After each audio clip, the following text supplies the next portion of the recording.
Fantastic for him. And then you've got guys like Jamie Fulton in the midfield, big solid body, left footer. That usually, because it's wet and slippery, you generally try and get your bigger bodies around the football. So I still think they'll go pretty well in their Bacchus Marsh, but whether they can then get the ball on the outside well enough or whether they're just dump kicking it will be the interesting fact.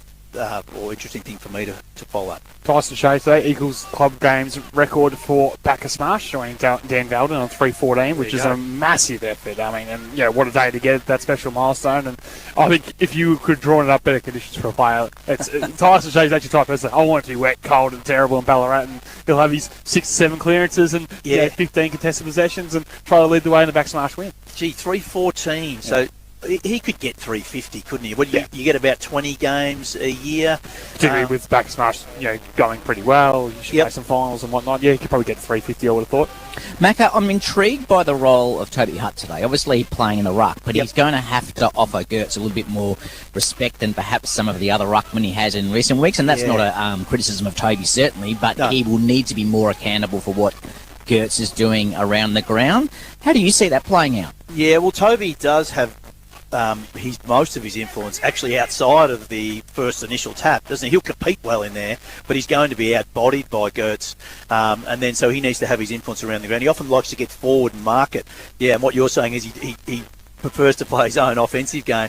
Gertz can have an influence around the ground. I think he'll probably be more defensive, though, dropping back and marking. So if he does start to do that, I think Toby would need to go with him, or else the Sebast team might have a plan. And we know that Snibbo and Tony Lockyer, the coaches of Sebast, will probably do something there. But, I would think that he probably would follow him to some degree, and then maybe when he's in the back line, the Sebast forwards roll up to him and try and stop him from having influence there. It's big team news out of Bacchus Marsh today.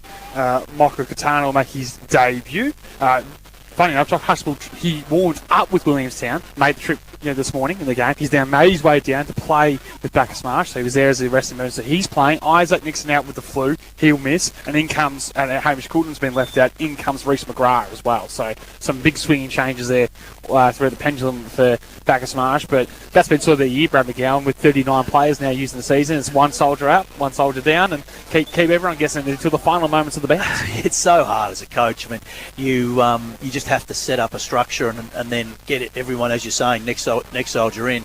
You don't want to admit to the players that it probably makes it much harder to be able to score and to finish, but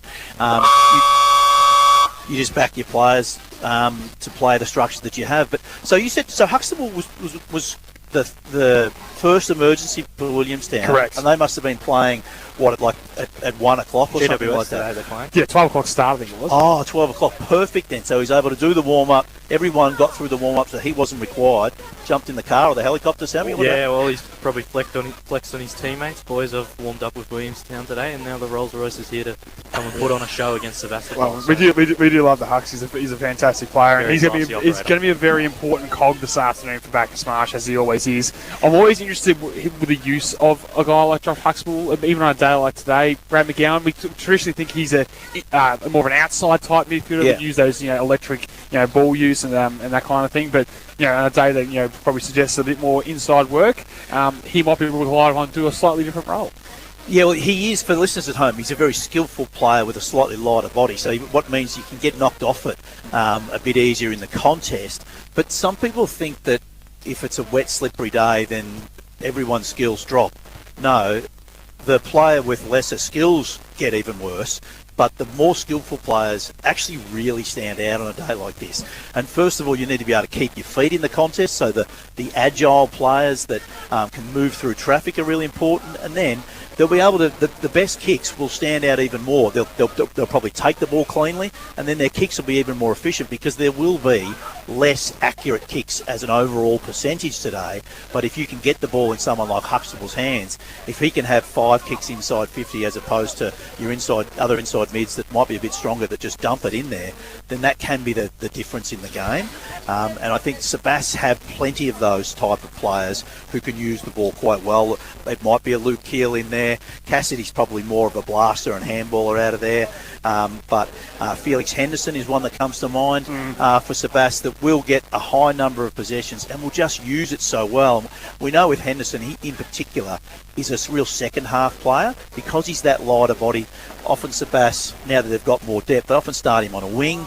The first quarter is generally a lot of tackles, a lot of heat, and then as the game as the game goes on and people's defensive pressure drops off just because they get fatigued, then Henderson goes in and he's able to have these really efficient sort of 10 to 12 possession third and fourth quarters and really use the ball so well, take the game away from the opposition. And speaking of Luke Keel, Macca, he gave away a little bit in his pre-match interview with us earlier when he spoke about a different role today. What are you expecting that to be? Would it be a run with Huxtable? Or I know he's warming up there now with the inside mids. I'd expect him to play more inside mid today. I was intrigued by that answer. Yeah, he's such a luxury for Tony and Snibbo to have because he, as you said, is an ex-coach. He's been around so long, he knows what to do in particular roles. And he's the sort of player that you do have to give a bit of respect to yourself. Like if he goes 100%. And plays, if he goes and plays as like he's a genuine star inside mid or half forward or half back himself. If he goes and plays on someone like a Huxtable, which I think would be the exact type of person that the Sebas team would be trying to take away, then he's really disciplined in that role. And Keely's got nothing to prove anymore. He's proven that he's a very good VFL player. He could get all the votes, etc. But he's just solely here trying to win a premiership. So he's the ideal player to do that role, someone you can trust to do it in a disciplined manner. I wouldn't be surprised if he goes and starts right next to Huxtable and follows him around all day. Roger Legrand, keeping an eye on that coin toss? I certainly was. Ben Hutt won the toss for Sebastopol and they're kicking towards the velodrome end of the ground. As I said, no real wind since that heavy rain started, so I don't think that will be much of an advantage, but it'll be interesting to see in that first quarter. Can we get a tip from you, Roger Legrand, who you think he wins this game, and maybe who we can keep an eye on for the Sporting Globe Player of the Day award? I just think that with those outs, Nixon and Owen for Bacchus Marsh, it tilts me Sebas's way. And in terms of best player on the ground, well, it's hard to go past one of the Sebas midfielders, isn't it? So any one of Cassidy, Medwell, even Luke Keel himself, who's had such a terrific season so far, they would be my top 3 picks for the Sporting Globe Player of the Day. Go to you, Sam Treasure, for your thoughts. Who wins this one, why, and who maybe we keep an eye on? Yeah, I think Sebastopol win, Youngie. I mean, we see those outs that Bacchus Marsh have. Sebastopol, Brad mentioned their midfield, their forward line has so much depth and breadth. I think if Little Hales or some of the other tall targets, Joel Edwards, don't get you, the Crummers will, Jacob Fletcher, Adam Forbes. So I think Sebastopol get the jockeys today. Brad McGowan. I'd say Sebas will win by 3 goals, and probably Lockie Cassidy be one of the most important players. He's a strong-bodied inside mid that today is perfect for. If he can play a big role and just win enough clearances and give the ball off to his outside mids, then they should be well on the way. They are going to need that, Sebas, though, because Gertz is going to win enough of the taps. So it's just whether Sebas can then win enough inside ball. They'll be the better team on the outside, I do think. I've got the upset in the box, I think. I think Bacchus Marsh by a point, and I think Ethan McKercher, he caused havoc last time. I can see him doing it again. These conditions suit McKercher as well. Just feel like Sebastopol a bit tall inside forward 50. Edwards has been a bit down on confidence the last couple of weeks. Hasn't hit the scoreboard. You're putting the tall with Mason, Minari. Fletcher even plays quite tall. I feel like they just might be not suited to these conditions. I've got the Marsh and the upset by a point. There's one every week in this great competition. I'll just pass that news on to the Borough faithful down here. Sam, and you're no longer welcome at the but I won the quiz, so they can all get nicked. One key trait that Sebastopol are developing of recent is their clutchness. I mean, Darley, they came from behind last week. They were down by a lot. They trailed at every interval. So you're tipping Bacchus Marsh by a point, Youngie. That's interesting. Yeah, I just got a feeling there's an upset every round. This great competition. Why can't it be today? Even though it is PI 55 ING here at Marty Bush Reserve. Conditions are wet. It's gloomy. It's dark. The lights are on. It's a 2 o'clock start. It doesn't get much more winter footy than this. We've got round 9 action in the Ballarat Footy League. It's Sebastopol, the top side, hosting 5th place Bacchus Marsh. And we're almost ready to go here at the Marty Reserve with Sam Treasure to kick things off. Luke Keel has gone and stood next to Jack Parente, the captain of Bacchus Marsh, the inside mid, and he's a good clearance player for them, so maybe they're thinking that he will be the target, the stoppage. Could be. He's had a very fine season 2026, Brad. I'm not surprised that the 100 gamer from the Marsh gets a little bit of attention. Where's Huxtable starting? Ready to go. Here's Sam Treasure. Thank you, Youngie. The umpire holds the ball aloft, and round 9 action between 1st and 5th is underway, and it was Hutt that got the first hit outs. The Gertz and Hutt will have a great battle today. A few sockers off the ground. Felix Henderson has it for the Borough, and he's immediately wrapped up in a tackle about 15 metres forward of centre of Sebastopol's way. So no ascendancy really from the contest there to start with. A lot of this stop-start. Gertz wins it down, knocked forward there by Parente with a tap. Coming through there with speed. I know the goal was Morgan. Hacked off the deck there by Buckley, but just ricochets like a ping-pong ball back into the traffic. Tough ball to grab. There is Morgan again for Bacchus Marsh, and he's caught by Cassidy. And we'll play 30 seconds, Brad McGowan, a couple of stoppages already.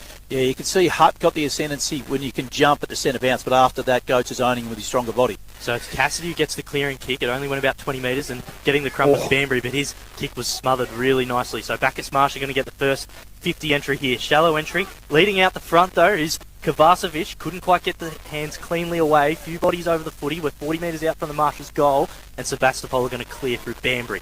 Gee, keep an eye on Bailey Medwell here outside the contest. He looks really sore as the Marsh. We've got a half forward with a spearing pass. Umpire's going to pay the mark. Parksville, about 65 from goal. So doing all the attacking in the early stages. Played 90 seconds in this one. High ball, long inside forward, 51 for the high flyers. Maybe in wet conditions. Getting back was Hutt. He didn't impact the contest. Bounce off Kovakovic's chest. Ball alive. Billy Griffin snapped partially smothered. Ball still alive inside 450. Here comes McKercher. Stewart on his hammer. Dumping kick from Ben Hutt will come back with interest. Waiting for it was Penny from 45. He lines up the goals. Won't have the distance. Maybe after one by Freeman. He's juggled over the line. We'll get a behind instead. One behind on the Metro scoreboard. That is Bacchus Marsh. Sebastian the score. Medwell noticeably hobbling with that right leg. Looked like a Corky-style injury rather than anything soft tissue. And just had Luke Goetz, the ruckman for Bacchus Marsh, just came off too. Rog, did you see that? Yeah, I think that I didn't really see what the injury is. He didn't look to be in too much distress. I doubt it would be rotation so early in the piece, but it's a minute in. Yeah, I'll find out for you and get back to you shortly. Well, some early drama here at the Marty Bushes. Sebastopol are in the middle of the ground now through Forbes, who got himself some space and sends it inside 50 to a one-on-one with Little Hales. Little Hales has got out the back goal side. Can he pick it up cleanly for Sebas? Can't quite. It fills across the boundary line, but that was coast-to-coast footy quite fast, Youngie. They had one of the best kick-outsides of the competition, whether it be Buckley or Lockyer. And it was Forbes, a little bit of brilliance in the midfield with the don't argue, descended into his side, that vacant 50. Little Hales unable to trap the sweat ball. It just kicked on off the surface and slipped out of the pocket. So we're 25 metres out, boundary throw in, inside 50 for the first time for Sebas. Knockdown was in the direction of Fletcher for Sebas. Dribbling left foot kick. Does it have the bounce? No, it doesn't. Just slid on across the face for a minor score. One behind East on the Metro scoreboard. Scores are level thanks to One Life Insurance. Here's Brad McGowan. Well, if anything, that rain's got heavier since the game started. It is really slippery. Players really struggling to take clean possession as Bacchus Marsh look to bring the ball back into play. So it is Sam Griffiths who's going to bring the footy back into play. It's one playing one at the moment in the very early stages of this first quarter, as Joel Freeman, as the umpire's going to pay out a free kick for I didn't see what that one was for. Must have been over the shoulder, I think, the umpire. Yeah, it's going to go the way of Hunter Tudball for the Marsh, who had a very good display last week. He was actually named best on ground. Hasn't played a whole lot of senior footy, but he goes long down the line. No one can mark. Who's waiting down low? Playing close to the boundary line. Huxtable goes in for Bacchus Marsh and just walks it across the boundary line for a throw-in on about the wing area of the Mardy Bush ground on that Mount Clear side. And Hunter Tudball's dad is sitting next to us here in the box. He thought he got a game for Bacchus Marsh himself a couple of weeks ago, apparently, when Dennis Harfield read the team out. Owen Tudball. More on that later. That will get you going. Back on the way here, centre wing outside. Ball in the dispute, quick clean kick there from Penny. We got on the required journey, says the umpire. Huxtable unable to gather. Hacked off the deck there by Parente, just gaining vital territory at this point towards true centre forward as the Marsh dribble it inside forward. 50 opportunity. Pavesti around the body, tuck in the pocket. Kovacevic has to keep it alive. He does well, this Kovacevic, but he runs into the brick wall, and now he's got a problem, and he's gone. Holding the ball, free kick will go the way of Sebas. Once you stick that arm out, Brad McGowan, you are gone, and that's what Kovacevic did. Free kick to the Borough. Now, this will be interesting here, because Sebas would normally look to switch the ball. It's pouring rain. Do they just go down the line, or do they try and switch and come through the middle? So it was Buckley who laid that bone-crunching tackle, and then he tried to go the big Warpedo, and he didn't get much of it, but it fortuitously works out and gives the handball, and Sebas can run, although the kick wasn't great, although taking the mark is Edwards, who has a short option in Banbury, who he uses. Now, Banbury's 55 metres out from goal on about a 45-degree angle, has a few options. There was Minari who led, didn't use him, had Forbes as well, and now just waits for his cavalry to get back, and is able to find his coach, Tony Lockyer, really nicely, who, if he wants to go back and have a shot, he'll have to kick from on the paint of 50 Macca. And it is from a pretty tough angle, but he looks like he's setting his sights on the goals. If there's ever time to do it, it's now before this ball gets too wet and heavy. Tony probably has a pretty good chance at kicking this, but well done by Sebas, moving the ball, switching through the middle. Kicks weren't very accurate, but they came off. So Lockyer, the coach, he truly wears his heart on his sleeve. He comes in, he's still looking goalward, it kicks on its way, it looks good off the boot, and it smashes into the post. It's a really decent effort there, but just missing to the right-hand side for a behind. The score is now playing 2 behinds Sebastopol to 1 behind Bacchus Marsh. Got onto it well, didn't he? Hit it halfway up. Griffiths will play on, go long towards the outer side. High ball, tough on the mark in these conditions always. Ben Hutt to the front, fisted to the ground. Crummers will be with Bacchus Marsh, and a chain of hand passes at the front will get its way to Huxtable. Look away ball was in the direction of Kovacevic, come through with courage. There was Keel to break things up and hold it up. Attacking side of centre wing, virtually opposite from our broadcast position. The Marsh trail 1 point on the Metro scoreboard, as it is still some very heavy rain here at the Mardy Bush Reserve. Tough conditions for players, umpires, commentators, spectators alike. As Parente left-footed ball towards centre forward was in the Griffiths direction, was fisted away by Lockyer as it bounced in his grasp. Very tight towards the line, walked to the line there as Keel, and we'll get a ball in, now about 55 metres out from goal. Some concern for Gertz down here, still being worked on by the trainers. I think it's soft tissue related in his right leg, but certainly no sign that he's coming back on the ground anytime soon. Well, that's a massive blow, Roger. Of course, the team of the year, Ruckman, last year for Bacchus Marsh. Keep an eye on that. So Hutt wins the hit down for Sebastopol. They're 50 metres out from goal, and now the umpire is paying a free kick. Yeah, it was Keel went to the ground, a bit of push and shove, and then bit more after as well, so a bit of feeling just off the footy there, only metres away from the ball, but clear free kick to Sebas. So it is going to be 3BA's own today, Luke Keel, who takes the free kick. Risky ball, doesn't hit its target though, umpire's paid a hold, so Sebastopol keep possession, which is important because they're exiting out of defensive 50. It's the ruckman Toby Hutt who will have the duty, so he runs to the paint of his defensive 50 and goes long up the line. Adam Blaine for Bacchus Marsh was the first on-comer on the scene, but couldn't pick it up cleanly, although now waiting out the back, they have some numbers. Although the kick goes inside 50 for Sebas. Fletcher waiting down low, couldn't quite take the mark. Who's down there? O'Shea is able to get a handball off. Gets it to Edwards, has a good look at the goal. Right foot snap. It's home. No, it's not. I went early.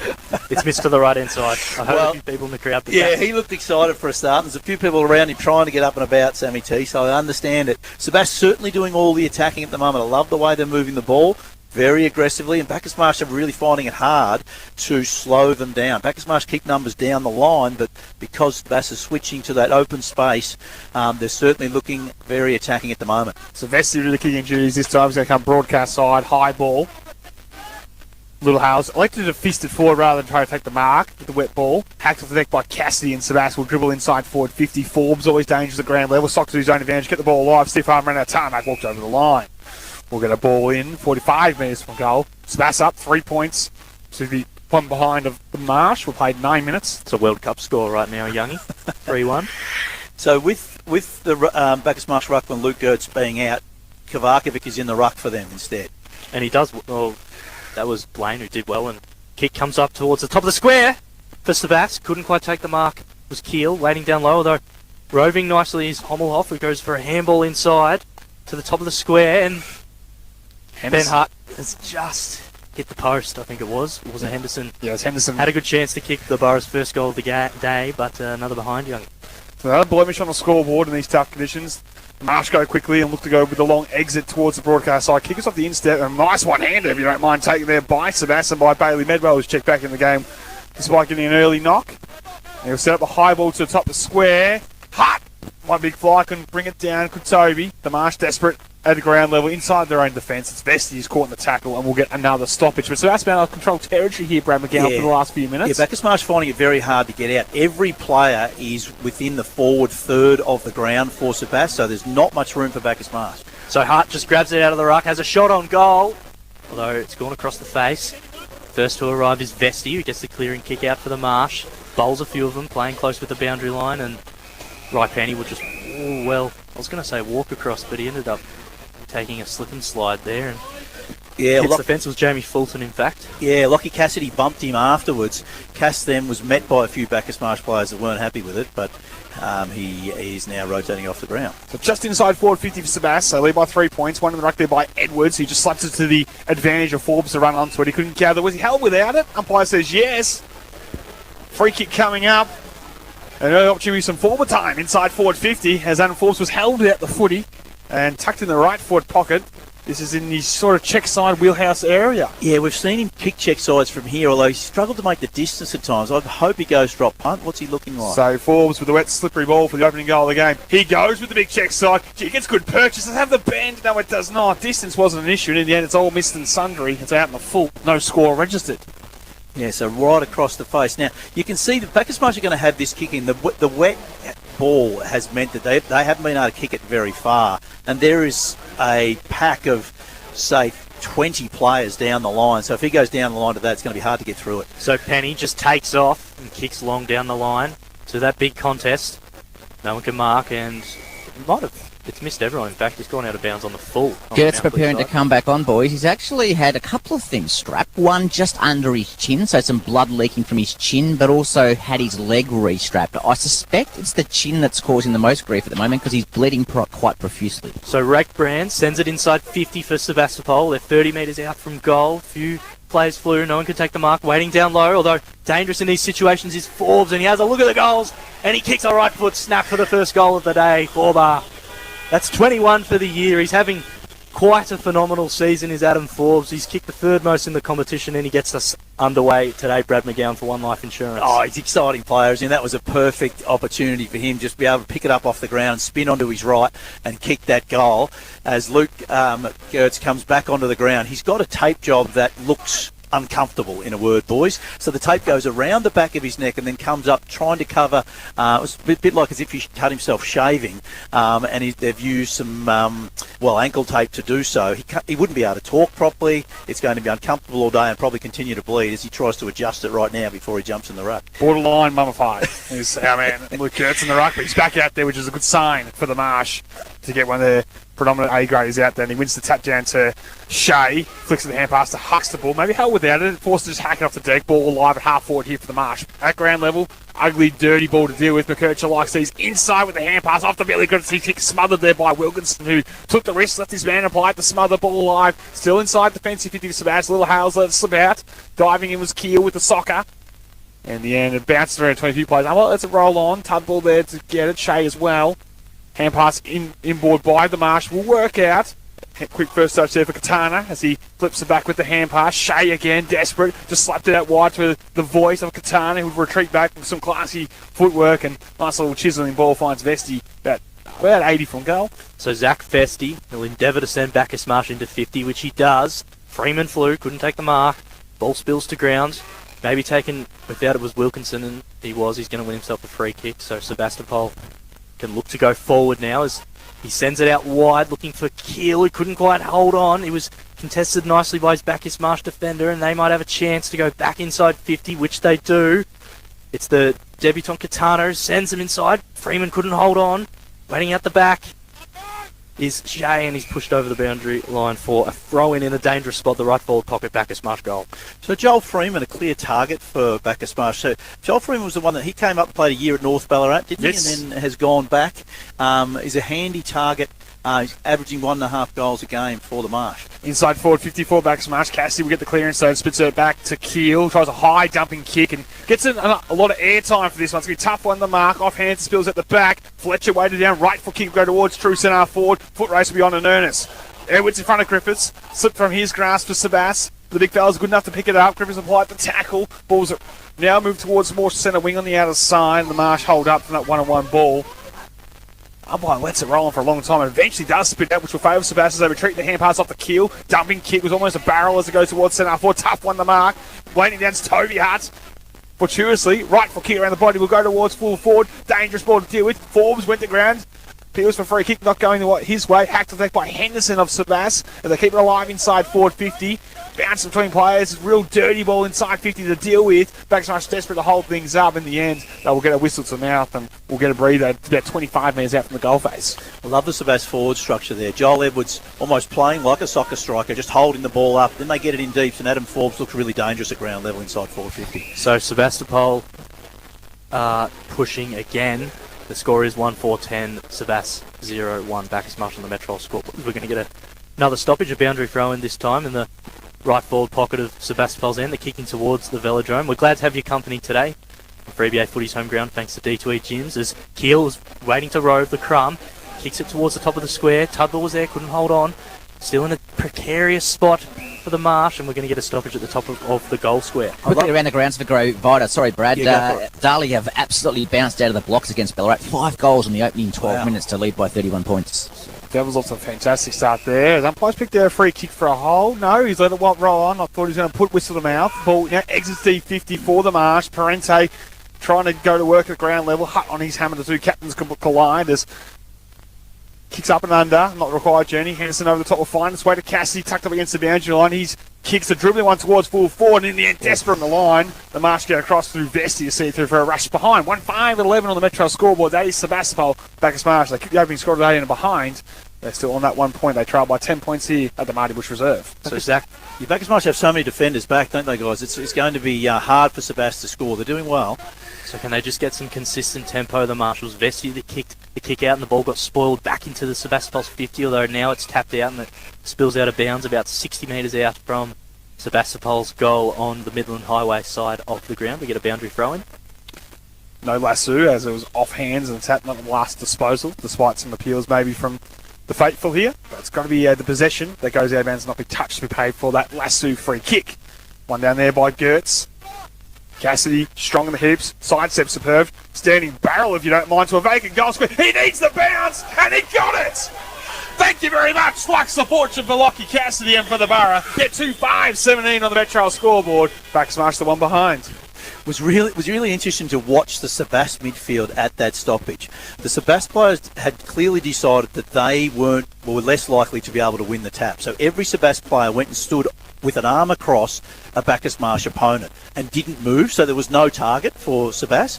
Bacchus Marsh players had players on the move. All right. And then Bacchus Marsh won the tap because Goats has been dominating in there.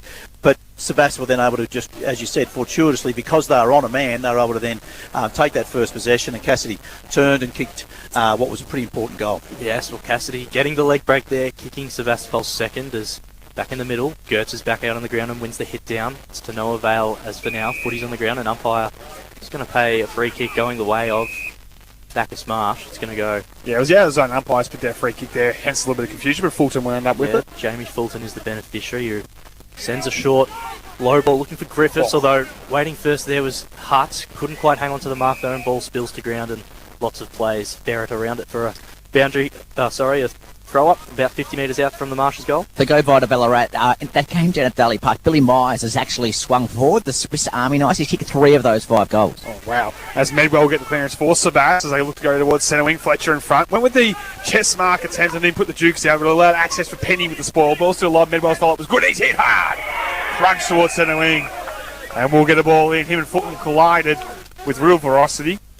And we'll get a boundary throw in on true centre wing. But you can hear that's the contact Brad McGowan there. Two strong boys, just two balls going bang. Yeah, and if you think you're going to get chest marks against Penny, you're wrong. He's such a good defender. His closing speed's great. One down by Gertz, coming through was Cassidy for Sebastopol. McCurch is important at ground level. Did he drag it in? Umpire says no. It spills out. Hacked back by Cassidy and Sebastopol gained a metre or so. Bam, where he tried a little spin move. Couldn't get out of a jam. Now McCurch got a little case of the fumbles. Just gaining territory with Will at this point of the marsh. And then Fulton decided to soccer one off the deck and send it miles out in the full.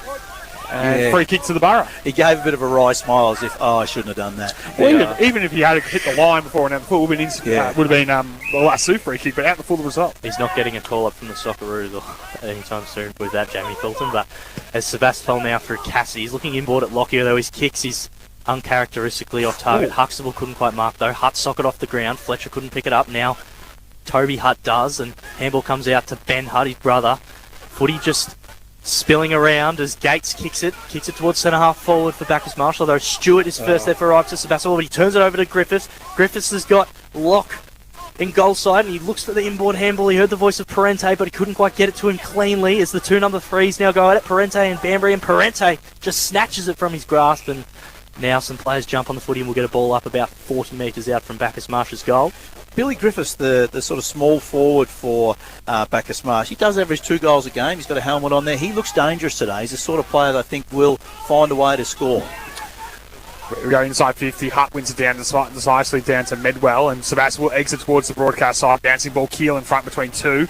Just knocked it towards the line, out of bounds it goes. Yeah, McGrath, the late inclusion, and the mummified Gertz on his hammer, but he did well just to get the ball out of bounds and not dispose of it and not create a lasso free kick. So we'll throw in centre wing broadcast side, whereas we ticket a time on in the opening term. It's Sebastopol by 16 points on the Metro scoreboard.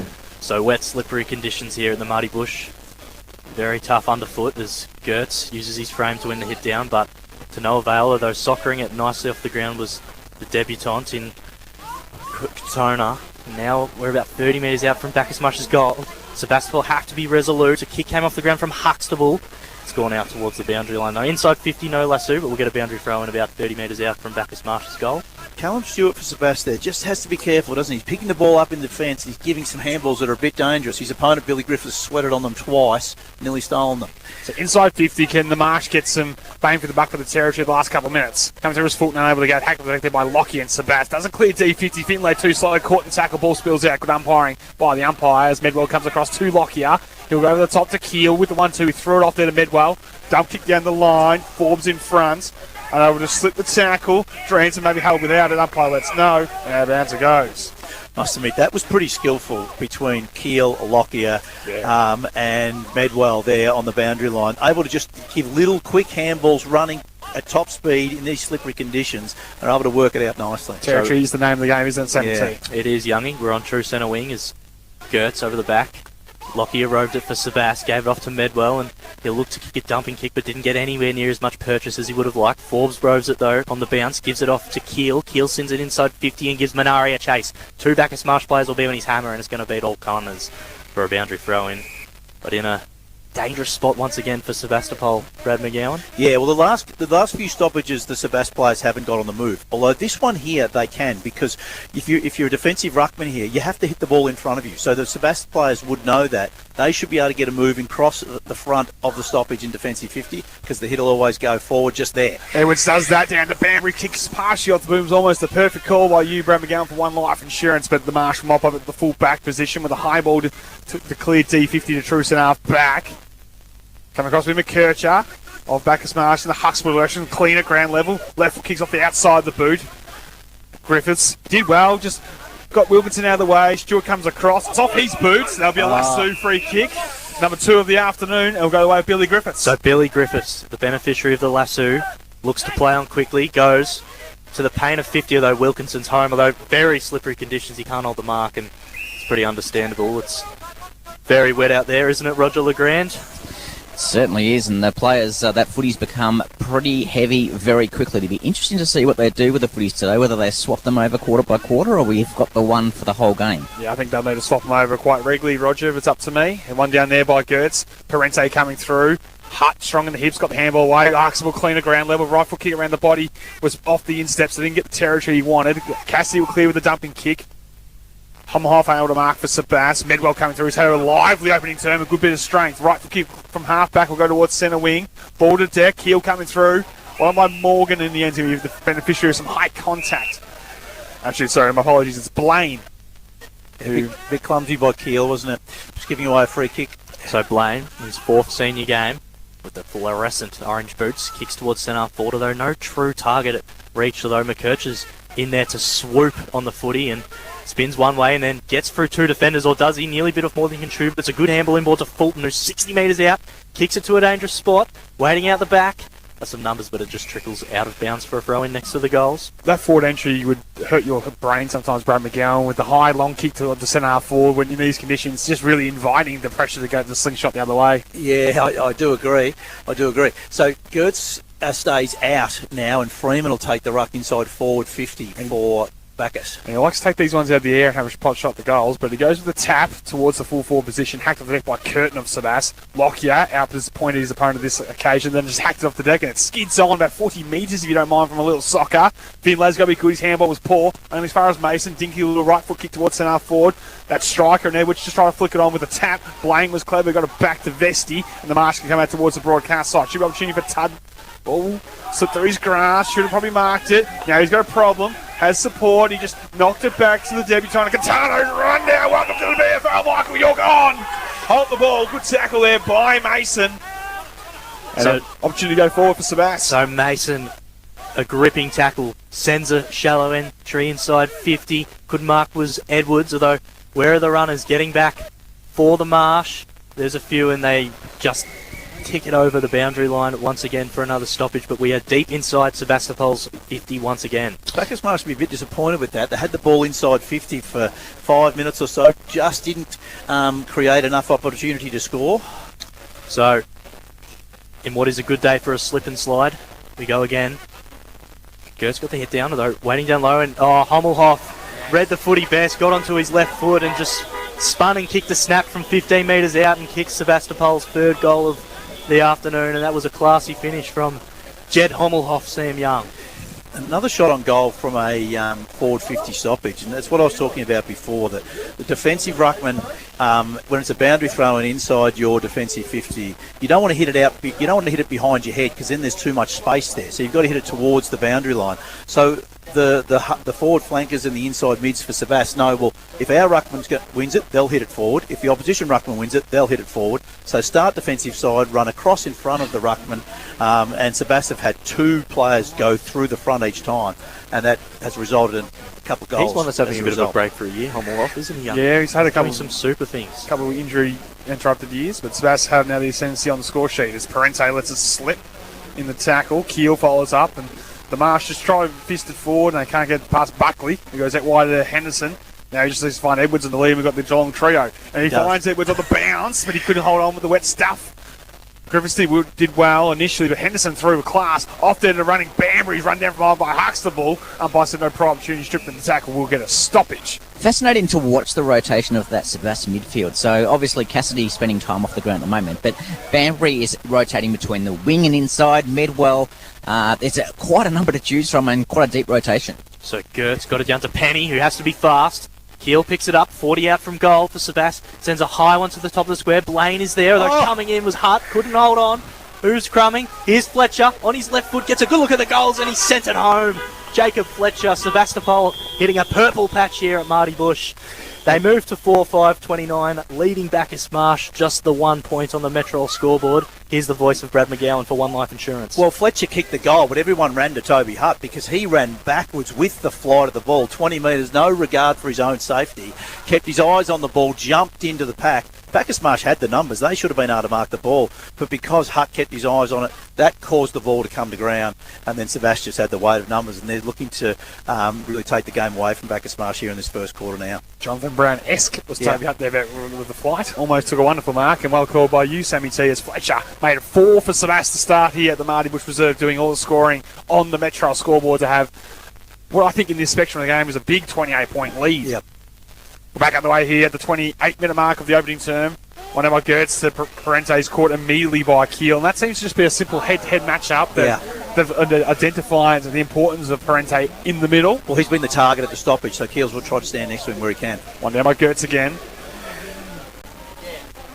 Handball was a dinky one by Bacchus Marsh, but just hacked forward by Keel. Soccer will go 35 metres towards the line. Forbes will lead the race and keep it alive initially. Well played there by Finlay. Off to Gates.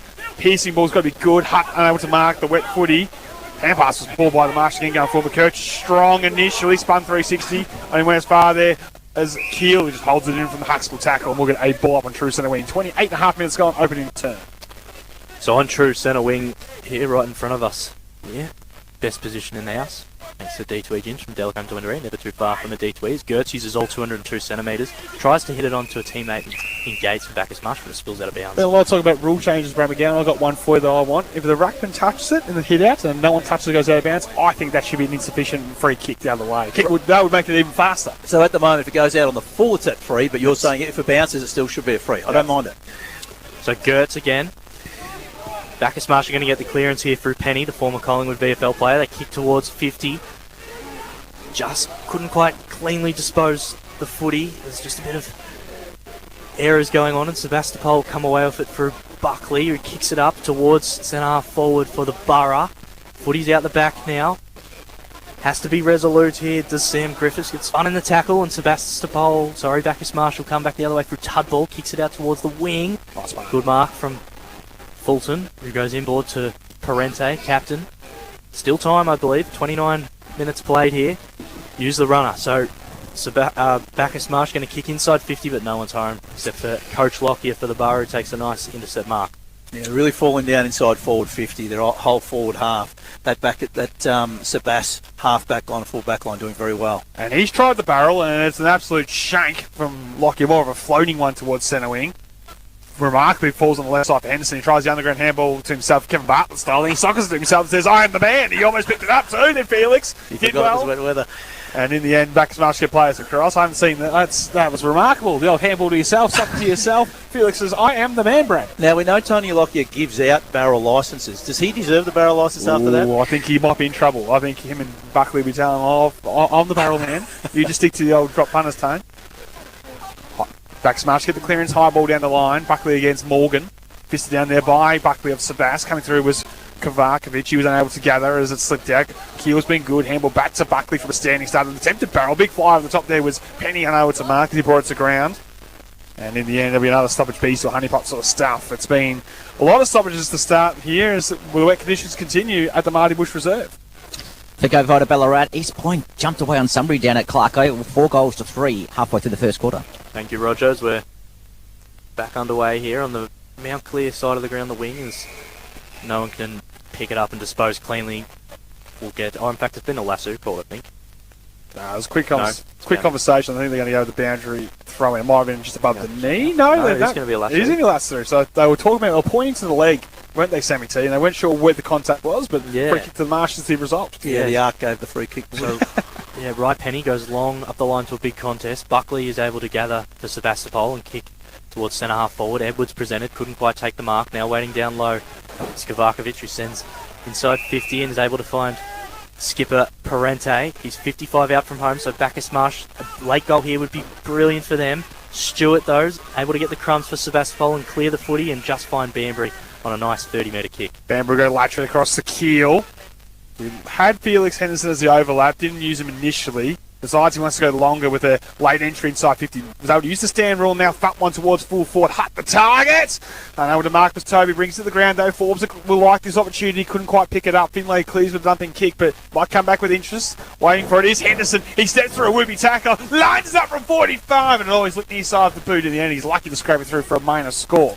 We talk about players that can still play a dry weather game in wet weather. Felix Hender for Sebas looks like that sort of player. He was just able to pick that ball up so cleanly, the sidestep, shot on goal missed, but he is someone that is looking very skillful in the class above right now. So we're here at Marty Bush, Sebastopol leading by 29 late in this last quarter as Sam Griffiths kicks out a fullback for Bacchus Marsh. Long kick as well, about 65 metres. No one can mark and a few fists come and it spills out of bounds. On the back flank for Bacchus Marsh on the Mount Clear side of the ground. just getting bullied around the footy, it feels like, the minute the Marsh run McGowan. Even though they do get the first clearance, it just comes back with interest every time. Yeah, and just the weight of numbers with Sebas rotating through, as Roger mentioned earlier. The Bacchus Marsh mids are tiring. So Gertz gets a very clean run at the head out, but couldn't quite hit it to a teammate, although it spills to Huxtable, who does really well. Can't quite find a teammate, though, in the congestion. Now a few sockers off the ground, so kicks towards the centre of the ground. Picking it up now, though, is Ben Hutt, captain for Sebastopol, who drives a long ball inside 50, looking for Edwards, couldn't quite hold on, was defended well. Kovakovic's handball was inefficient. Adam Forbes picked it up for Sebastopol. Just as they were going forward once again and looking dangerous, the clock does save the Marsh. So that brings us to quarter time here, as they're actually going to register a behind. Yeah, well, what's on the line there was Blaine. I think he took it a little bit too casually, and then I think they might have paid the behind. It looks like the goal umpire signalled it. So Yeah, we'll get that confirmed on the other side of this break. We're going into the major break. We have it as 4:7:31 on the Metro scoreboard. Bacchus Marsh, the one behind. We're going to take a break. Thanks, and then once again. Quick's out the back. The kick's going to have to be good. Lamb pumps it hard in Quick's direction. He's against Kevin. It's in the box. He was there for a long. We're at Roxmar Stadium. Right foot kicks on its way.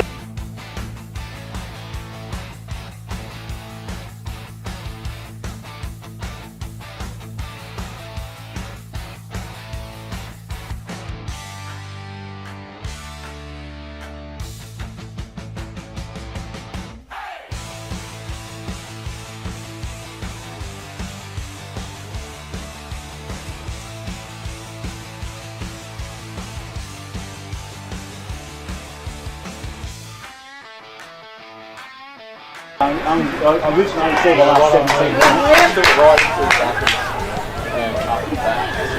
Man of the goal square. Ran away from Buckley, swinging a miss by foot. Umpire put the whistle in the mouth, didn't blow it. Borg sold the dummy. Here's his moment. And he's got it done in the second quarter, Borg.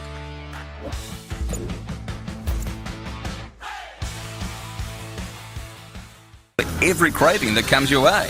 Right now, I just want one of their burritos to come my way. Zambrero makes the best burritos in town. Taste one for yourself. Dine in, take away, or delivered. Zambrero. Feel good Max. 1-800-Medicare, you're speaking with a registered nurse. How can I help? Hi, my daughter's got a fever that's not going down. I'm not sure what to do. My GP's not available on weekends, so I don't know who to call. The internet says it could be a few different things. Ask 1-800-Medicare for free, non-emergency health advice, 24/7 from registered nurses, connecting you to the right care for your health concern. Call 1-800-633-422, authorised by the Australian Government, Canberra. Winter has arrived, and there's no better place to enjoy it than the Market Hotel, with popular private igloos, perfect for gathering with friends, enjoying delicious food, and creating unforgettable winter memories. Warm, comfy, and welcoming inside, just like your favourite local pub. And the versatile spaces are available free of charge for your next celebration, meeting, or event. The Market Hotel Winter Wonderland, here until the end of August. Book your igloo today. Jayco Ballarat's end of financial year stock clearance is on now. Save thousands across a huge range of MY25 and MY26 campers, pop tops, hybrids and caravans with savings of up to $10,000. Plus, for a limited time, receive a free first service with every new Jayco purchase during the sale. With stock available for immediate delivery, there's a Jayco for every budget and adventure. Hurry, when the stock's gone, it's gone. Visit Jayco Ballarat today. Sale ends June 30. Introducing the Geely Starray EMI Extended Range Super Hybrid with best-in-class EV range of 136 Ks WLTP. Plus, get a free EV home charger. Ends 30 June, conditions apply. Ballarat's 3BA, covering the McDonald's Ballarat Football Netball League, live. Plays flew, no one can take the mark, waiting down low, although dangerous in these situations is Forbes, and he has a look at the goals, and he kicks a right foot snap for the first goal of the day. Cassidy, strong in the hips, sidestep superb, standing barrel if you don't mind to a vacant goal square. He needs the bounce, and he got it! Thank you very much, Flux support for Lockie Cassidy and for the Borough. Welcome back to 3BA Footy's home ground. Thanks to D2E Gym from Delacombe to Wendouree. You're never too far from a D2E where It's quarter time, and the scoreboard has been corrected for 4:7:31 on the Metro scoreboard. Sebastopol leading the Marsh, the one behind. We'll go straight down to our man Roger Legrand, who's been listening in closely in the wet conditions to the Sebastopol's huddle. Got us there, Roger? Having a few little technical issues. Got you there now. Yeah, it's pretty wet down here, thank you, Sammy. 23-16 is the tackle count favouring Sebastopol, according to their own stats, and 21-10 Brad McGowan in clearances. So Sebastopol very happy with that, very content with that at quarter time. A couple of injury concerns. Ballymedwell has a quite heavily strapped, just from a corky, I believe, and Tony Lockyer having his ankles restrapped. Thank you very much, Roger, listening in. Brad McGowan for One Life Insurance. I'm interested in your thoughts of that opening term of footy. Yeah, well, I just want to carry on with that point there about the clearances, because I certainly think that's where the game is being won by Sebastopol. We know that the Bacchus Marsh ruck, Luke Gertz, is on top in the ruck. He's winning the hit-outs, but Sebastopol are winning the clearances 21-10, so doubled them. That's because they're starting side by side on a player, and I'd like to signal that in particular. Lockie Cassidy and Luke Keel, they've been the best inside mids that are stopping the Bacchus Marsh players from winning a clearance, so they're getting on a man. They're winning the ball, and then they're feeding it off to players like Ballymedwell from Sebastopol. I think his leg power to be able to sort of burst out of a stoppage, you've seen him really trying to drive his legs out. That's been a point of difference. And then when the ball does come to the outside, Felix Henderson and Jack Banbury have been able to use the ball with their superior speed and skill on the outside. So that mix is wonderful in there. And then they're able to kick it forward to Joel Edwards, the centre-half forward. He just hasn't marked many, but he hasn't been out-marked either. He's always sort of hold the ball up, and his mid-forwards and etc. midfield are coming past. So that's working really well for Sebastopol so far. For Bacchus Marsh, they've got to find a way to make better use of these the ruck dominance. If Sebastopol are going man-on-man, then they can tow those players around and try and create a bit more movement at the stoppage. We'll get the second term underway here at the Marty Bush Reserve. It's Sebastopol by 30 points on the Metro scoreboard. Get the tap there, Kukovic, who was in the ruck there for the Marsh. Coming through his Henderson with class, left foot kick around the body for Sebastopol. Dribble towards half forward. At the back was waiting for it was Hommelhoff. He would just hack it off the deck as it dribbles shallowly inside 50. Forbes in front. Finlay did well, worried him out. A rifle kick around the body has gone 15 metres high, but not 15 metres long. Edwards over the shoulder. Trying to be creative to find its way to Forbes, and in the end Griffiths will just walk it over the line as we'll get a ball in half-forward flank for Sebastopol. The other interesting stat from the Sebastopol bench was that 37 stoppages in that first quarter. No surprise given the weather.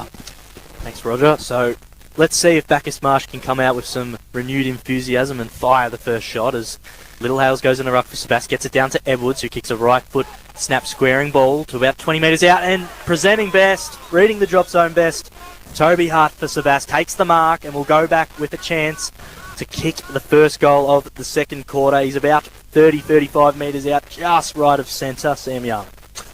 So, opportunity for Toby Hutt to kick his first of the afternoon. 45-degree angle, but 35 metres out. He's in some people's tips for the Henderson medal. How good this year has been for Toby. Been a bit more forward the last couple of weeks. Right for kicks on its way, and the goal doesn't move an inch. Just tilts his head back and says thank you very much. And the Barrow have 5-7-37 on the Metro scoreboard. Bacchus Marsh just the one behind. So first time anyone's really been able to get a nice clean mark inside forward 50. Most of the goals have come from the ball hitting the ground and someone running onto it, and that's going to happen for most of today. But yeah, just too good inside forward 50 there for Sebastopol. Classy from the clearance as well. It's never easy, obviously, in these wet, breezy conditions, but to get that footy to that position and Toby Hutt to take that mark was a very good passage of play from the Borough. Well, it's interesting. Bacchus Marsh's number one ruck, Luke Gertz, isn't out there again, boys. Where is he? He's got to be getting some treatment again. He's, of course, went off early just in the game, and Cameron Merchant will have an update shortly when he gets a chance. As we're back underway with Little Hales against Kovacevic, and in the end, one down by Little Hales, which is soccer forward by Henderson. Tough ball to gather. Gates go with the penny, and he thumps the ball towards centre wing. Tight ball will lead the race. He actually bounced up high, which made an opportunity for Lockyer to come across the spoil. Huxtable kept it moving forward. Hutt collected, and he's caught in the tackle. Stopping the results. Huxtable. I'm not sure whether you can see from your vantage point here, but Luke Gertz has had even more tape bandages put around his head. He actually does look like a mummy, so that is why he is spending time off the ground. I don't know how he possibly moves his chin. He's well and truly mummified now. It looks like a neck brace. I reckon he's weighing an extra keg now with that tape. So we'll go back underway right in front of you, Roger Legrand, and no one can clearly possess the footy. Medwell went without it. Now Shea on hands and knees gives a handball out to Kukovic, and Bacchus Marsh will get a chance now. Fulton kicks a squaring ball. Buckley couldn't quite hold on for Sebastopol, so footy's in dispute off the ground. Few players go with a soccer. Griffiths got tackled nicely, so he couldn't quite get his kick away, and we'll get a stoppage about 35 metres out from Bacchus Marsh's goal, and that play looked good. These are the sort of plays where Bacchus Marsh are going to have to score. They don't look like they're going to score in the air. They've got to be really aggressive at forward 50 stoppages. So inside forward 50 for the Marsh. Desperately need the next one. The umpire's waiting a long time to get this going, and then eventually does. No Bacchus Marsh ruckman, so it was easy for Sebastopol to win it down, clear the hand pass to the mummified Gertz, who's blocked it and tackle, and we'll get a ball up 45 minutes from goal. To go via Ballarat, Youngie around the grounds. North Ballarat 26-point leaders over the Lakers, Redan 4-point leaders over Melton, East Point 8-point leaders over Sunbury. So plenty happening around the grounds for go via Ballarat. So Little Hales it was. You got a good fist in the ruck for Sebastopol, but Bacchus Marsh are going to have another forward 50 entry here from Vesti, and we're about 25 metres out and coming, barging through was Morgan, and the umpire's paid a free kick. Yeah, he tried to bite off more than he could chew, and it's holding the footy. I mean, they're pretty good all day thus far, the umpires, I think, in letting the game go and slippery stuff, but when you try to take on the world and you lose, Angus Morgan got caught. Gone. Yes, the youngster. Very impressive, though. Got some good traits to like, and plays that really important high half forward role, so it can be a real marking target as well as dangerous at the ground level. As Sebastopol come out towards the broadcast side, Curtin's kicks a wobbly one at best. Back was Katana with courage, and he's collected high in the marking contest. Shea takes the advantage, spears it towards full forward, and dropped the Marcus Morgan coming out of the square. He should have really held that one, and they survive. Sebas, Curtin will clear. Manari in front of Vesti, just tries a little clever knock on. The veteran Shea bumped off it. Cassidy, he was collected as he came through, and Griffiths got him high, and then a bit of push and shove followed, and it's been brewing for a quarter and a half now, a bit of this stuff, and no shock Forbes gets involved. He likes this stuff. There's a free kick being paid, but you're right, Cassidy's certainly throwing his weight around. He hasn't liked the attention from Griffiths, or maybe Griffiths doesn't like the attention of Cassidy. The free kick eventually goes to Cassidy, does it? He's got his arms out as if it's his. And he's giving kick to the umpire, so that's why he's going to advance it, and sometimes that's what you need to do, just get the ball out of the territory so we can get the game moving. So Cassidy plays on quickly, inside 50, and standing all by himself, got so much space. Toby Hart, who is looking to play on quickly, doesn't want to go back and have a shot on the goals, looking for Manari, couldn't quite hold on, although the umpire's going to pay a free kick for a push. And this is getting out of 50. And it's getting out of There's control. There's a bit of lip going on. Forbes and Huxtable, they're being holding each other, pushing each other for a good minute now. I think it's Vesti who's verbally the 50's been paid put the cherry on top, and Manari is going to go back and kick his first goal of the day, and well, Sebastopol, they are quickly running away with this one, and unfortunately for Marsh listeners. Well, they've made a constant effort here, Brad McGowan. Every time Josh Huxtable's got near the footy or not been around it, they're just like lay a tap, little love one, just remind him where he's at. So Manari from point blank range just pops it through and kicks his first of the day. Sebastopol, well, as I said, they are racing out. It's now 6-7-43, leading at just the one behind of the Marsh. So 42 points there on the Metro scoreboard. Manari kicking his first kick, of course, kicked 4 last week. And he's going to run straight to the bench. Youngie, Sebastopol, well, they are out and about right now.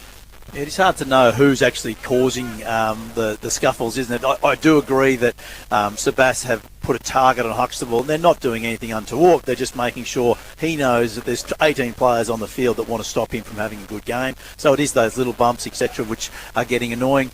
And look, that's unfortunate for Bacchus Marsh because they've given away a goal just through 3 free kicks. So try to take out the air. Gertz did well to neutralise the contest. Lockyer coming through, slipped, and umpire says we'll ball things up. So another restart in the middle of the ground. We played 6, now almost 7 minutes, and 6-7-43. Don't tell the kids too much about that. So 1 point off Bacchus Marsh. One down by Hutt.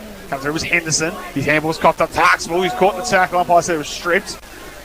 Tunnel ball between the legs there was Lockyer to Katana. His kick was gone about 2 metres or so, and Henderson just picked it up and it's fisted back by Huxtable. So real ping-pong ball between players. Ben Hutt caught without it, umpire waves play on, and in the end says, give it to me, I'll throw it in the air.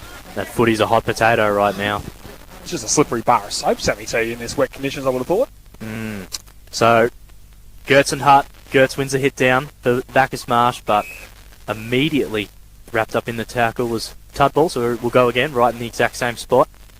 Centre half forward here for the Marsh as the kick just goes back towards the centre of the ground, off the ground. There's a lot of the soccering kicks today, and wet, slippery conditions make sense, but it is the Marsh who get the clearing kick now, and coming on now is Josh Huxtable, who got the handball from Kovacevic, and he's been tackled nicely by Buckley, and Buckley's going to play on very quickly, and unfortunately just turn it over for Sebastopol, and Adam Blaine is in the hole taking the mark. Yeah, nice confidence boosting mark there by Blaine. He goes with a quiet 15-metre kick over the top, finds his target. Mark taken by Ben Locke. Had Dransman initially, ignored that. Wants to go longer with the right foot kick towards half forward. Buckley just left his direct opponent and took a mark on his chest, so rebound exit coming from him. Jack Buckley had 30 possessions last week in the win over Melton. And this piercing ball is a good one to find Banbury. Can give it back to Buckley if you like, so can access the corridor. He ignores that initially and holds things up. There's the interleague captain from this year in Jack Banbury. Right foot kick will be towards half forward. Edwards in front, slips over the back. Opportunity here maybe for Mason to wrap around that left side. Bestie on his hammer. He just slapped it back in. As actually McNabb getting down there involved. He couldn't quite find the target. Clearing kick, Medwell, look away ball towards Mason. Great hands. High ball towards full forward. Couple of Sebastopol players look at each other. Fletcher could take the mark. Ball still alive.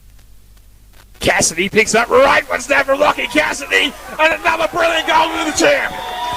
He's got two, the first mobile goal kicker of the afternoon.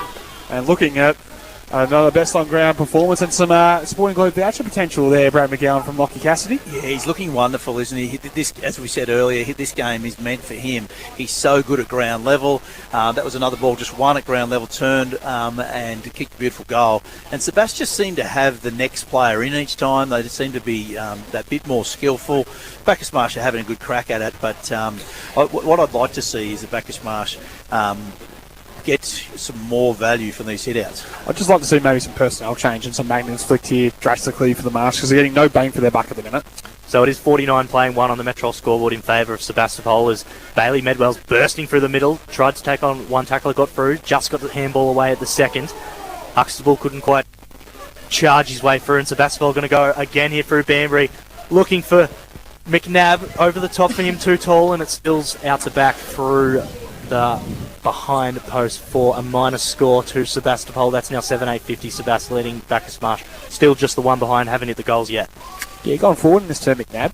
Brought into the side for his first game of season 2026. Started on Freeman, has now gone forward as a target. High ball from the exit kick from Griffiths to broadcast side. Buckley called into it. Coming from the side there was Gertz, just fisted back into traffic. Parente, good at ground ball. High ball. Has it gone required 15 up? I says no. Hutt has to give it off quickly for Sebastopol. Buckley, side step. Handball away towards Rowbrank. His debut for the club. Hutt got down low. Gertz got him well. Didn't collect him high. Ball up the result. On true assembly and broadcast side. Interesting, fellas, the role of Keel on Parente. I know you've called him a few times, but given his early season form, he's been quiet today. He has, Roger. So we've played 10 minutes here, and despite wet conditions, Sebastopol have given the Marsh a baptism of fire so far. And we've got a free kick going the way of Cassidy for a hold for Sebastopol. So he'll send the footy decently long, although it's a shallow entry inside 50. Mason was the target, although the footy just fortuitously fell into his grasp, and then his kick was smothered. So Felix Henderson goes in for Sebastopol, can't quite pick it up cleanly, ends up scooping at the ball's that slippery. Forbes is trying to barge his way through, and he's been gone. That's holding the ball. Bacchus Marsh will come back the other way. Tarkin Finley's the one who laid the tackle. Forbes did what he's meant to do as a small forward. He picked the ball up and tried to turn, but the ball was too slippery and he wasn't strong enough in his grasp for a turnover. High ball down the line. Medwell dropped one he would normally take. Spills off his chest. Rowbrank just rushed it forward towards Hutt. And slow to get up is Bailey Medwell, as Roger Legrand reported at the quarter time break. Just a bit of a cork into the quad, heavily strapped. Looks over the bench after dropping that mark and says, I am sore, but I'm going to keep going. Gertz went it down the ruck, clever knockdown to the advantage of his midfield. Rowbrank left his man, came through in front line, the footy towards now Medwell. Diving in Shea, bottom of the pack, death taxes, sick of saying that. I came around with that one, we'll get the ball up. Game 3-14, equaling the record for most games for this great footy club. Do you remember what year he debuted, Youngie, from the trivia this morning? 2006, of course. Well done. So, back underway here. Parente gets the clearing kick for the Marsh. Looking for Kukovic, couldn't quite hang on. It's tough in these conditions as Parente kept running and got his own footy and gave it over the top to Corona, the debutante, and trying to spit it over the top. Katona, sorry, I should say, and can't quite. Footy just pinging around. Parente taking in a strong Wilkinson tackle. Umpire said play on. Henderson picks it up now, although waiting there is Penny, not 15. Has to play on, gets around Little Hales and did really well and sends a kick upwards looking for Griffiths, who had to do really well. He was outmatched in size but got a fist to it. Footy's still alive. Keel is in there, so's Cassidy, some of the big ones for Sebas. Bacchus Marsh pick it up off the ground. Fulton kicks it towards the top of the square looking for Freeman. Fist over the top as well. They have to be resolute in this situation, the Marsh. O'Shea was worked off it but did well enough to get a boot to it. and now players jump on, and we will get a stoppage directly in front, about 25 metres out from the Bacchus Marsh goal. Good passage of play by Bacchus Marsh. Their better players were involved out of the stoppage, charging forward, Huxtable, Parente, etc. Gertz wins it down. Katana coming through, dumped it and tackle umpire. Said it spilled out and still alive. Hacked to the deck by McKercher. Quick flying shot to goal, and yes! Umpire's going to pay it as a goal to the Marsh. Big pack of players to the footy. I'll just get a correction on who might have got between the big sticks. I think it might have been Ben Locke, was it? Just picked it up and snapped and goal. But a goal to the Marsh. They're finally on the Metro scoreboard. 1 goal, 1-7. They trail Sebastopol 7 goals, 8-50. You can throw a blanket over about 25 inside forward 50 there, Brad McGowan. Yeah. But they finally hit the major. They have. We'll work out who it was in a second, but it was just better play by Bacchus Marsh. They just seem to get a weight of numbers through the stoppage, and that then eventually, well, that started here at half-back, all the way through inside forward 50 for a goal. So can they just get some confidence, some ascendancy, the Marsh, off that first goal of the day? Is back in the middle, in the ruck, is Little Hales, and he's won himself a free kick for a high. So he'll take Sebastopol inside 50 if he chooses, or he's got some options wide. Chooses to go with the long ball, looking for the leaders, although standing nicely in defence and quite bravely for Bacchus Marsh is Penny, I believe, who plays on quickly to his captain in Parente. So Jack Parente's at centre-half back for Bacchus Marsh, their skipper, looking for Tubdall. He had to stop and swivel on a 5-cent piece, which is super hard in these conditions. So Sebastopol are going to come back through Henderson, looking for Minari, although getting in front really, really nicely there was the Bacchus Marsh. Sam McGrath there, the late inclusion. Yeah, the late inclusion. Goes along down the line, and no one touched that, so that should be a lasso free kick, which will go the way of Sebas. So that's about probably the 4th or 5th one for the afternoon. I have liked the space inside the Sebas forward 50. There hasn't been a lot of room, but they have found a way to create space in the small areas that they have. Short ball by Henderson will find his way to the coach and Lockyer. Arcs around, sets one up towards full forward. To the advantage, Edwards on the lead. Just couldn't quite hang on, tucked in the pocket, left foot, and tries the miracle goal and sends it out to full. It was a la Jason Ackermanis, was territory there on left from the boundary, but just couldn't get anywhere near the big six. Good big Joel, and out the full it went. He never does anything quickly, Joel Edwards. It's slow and deliberate and powerful, though. But he should be standing with his foot on the line, I would have thought, here, because it went out in the full, but he's been allowed to move inside.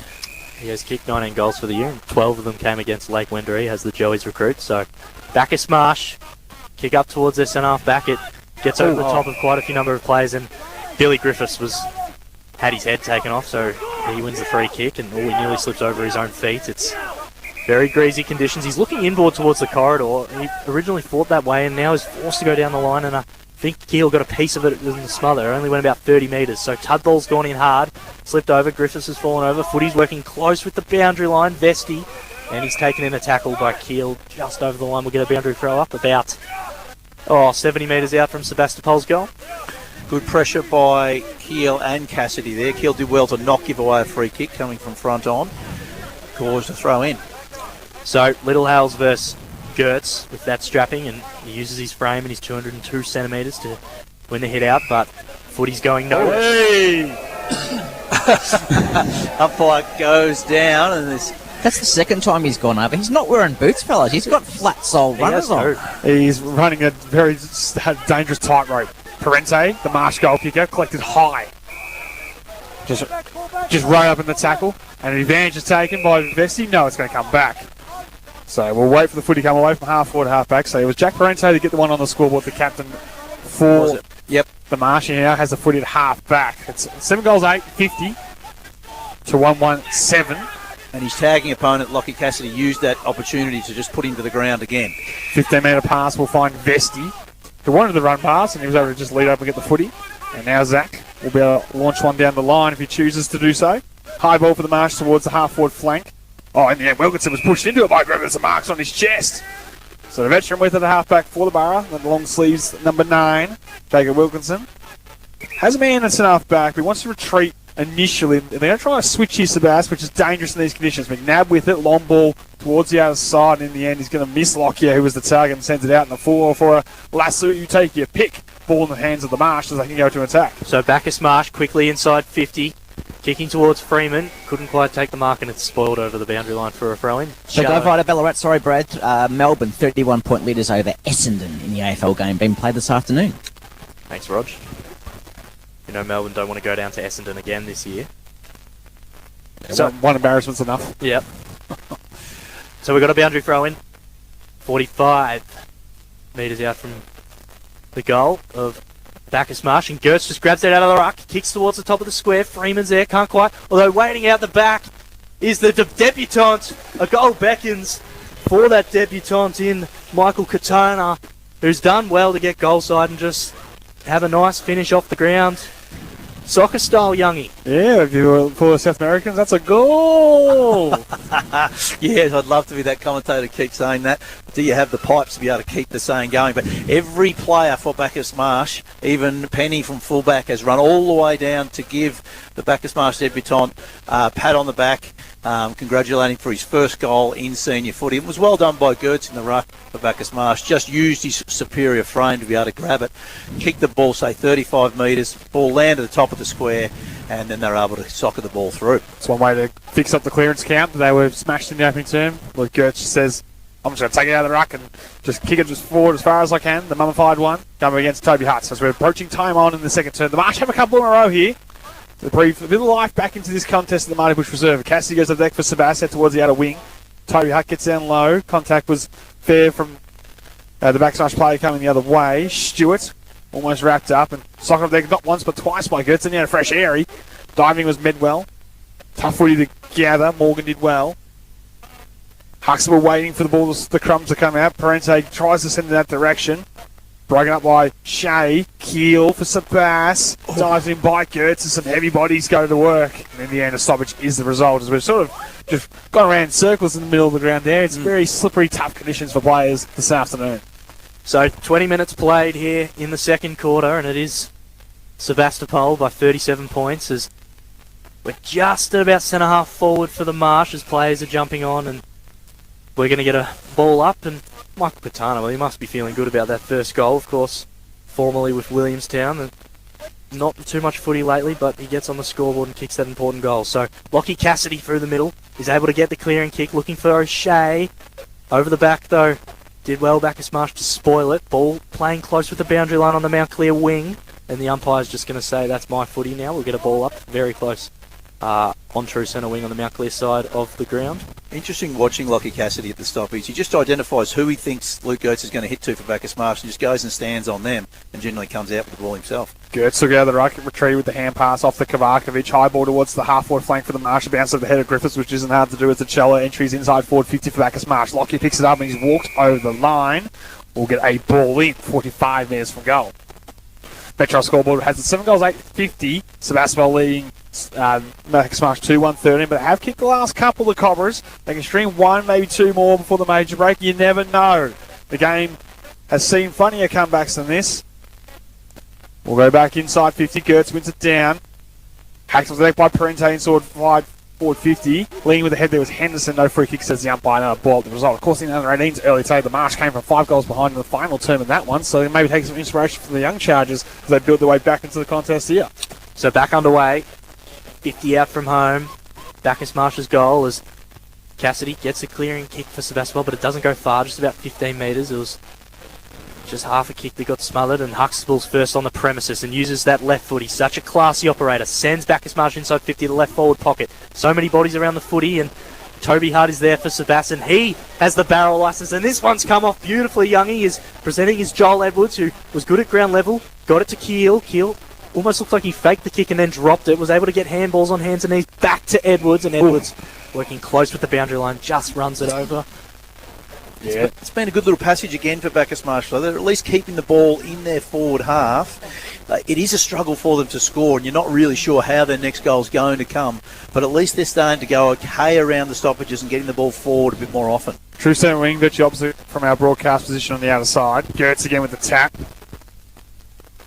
And the players going nowhere in the tackle, and we'll get another stoppage. And been a lot of that. Opening term went 33.5 minutes. I expect this one will go in similar sort of fashion. Gertz takes it out of the air, gets the clearance and the high ball towards true centre forward. Brought the ground by Robank with the spoil, waiting for Stewart for Sebas. He's caught in a tackle, and umpire says no free kick will ball things up 60 metres from goal. Around the grounds for Go Vita Ballarat, Daly 5 goals in front in these wet conditions, and Billy Myers has kicked 4 of their 7 goals. Wow. He is a superstar. Thank you, Rog. So we'll go again. Gertz just punches it forward and running on beautifully. I think it's Cody Gates, who has a great look at the big sticks, and he puts it through. That's a brilliant finish from Cody Gates. He read the hit out best from Gertz and got goal side and plotted it through, Youngie. Well, that's the number one advantage that Bacchus Marsh have, is they know that their ruckman is going to get his hands on the ball first at the ruck. That's probably their only thing that's really a safe bet at the moment. And I haven't thought that Bacchus Marsh have been aggressive enough. The Sebastopol players are going man on man, which is good in theory, but you can tow them around. If you tow them all to the defensive side and then get on the move through it like that, then you can score. That was fantastic from Bacchus Marsh. They need to do more of that. Be more aggressive. Get going, running through the stoppage. Yeah, long hits inside 450 can be fruitful. And the Marsh got 3 in a row here at the Marty Bush Reserve. One down by Gertz. He tries to take it forward with the clearance again. He handballed it in close and hacked it to that goes Sebas towards centre forward. Mason in front. Look away ball was well picked up by Homerhoff. He'll dribble it inside 450 for the Borough. Getting across is Penny. He put the stiff arm out and he's caught. Now Umpire says no.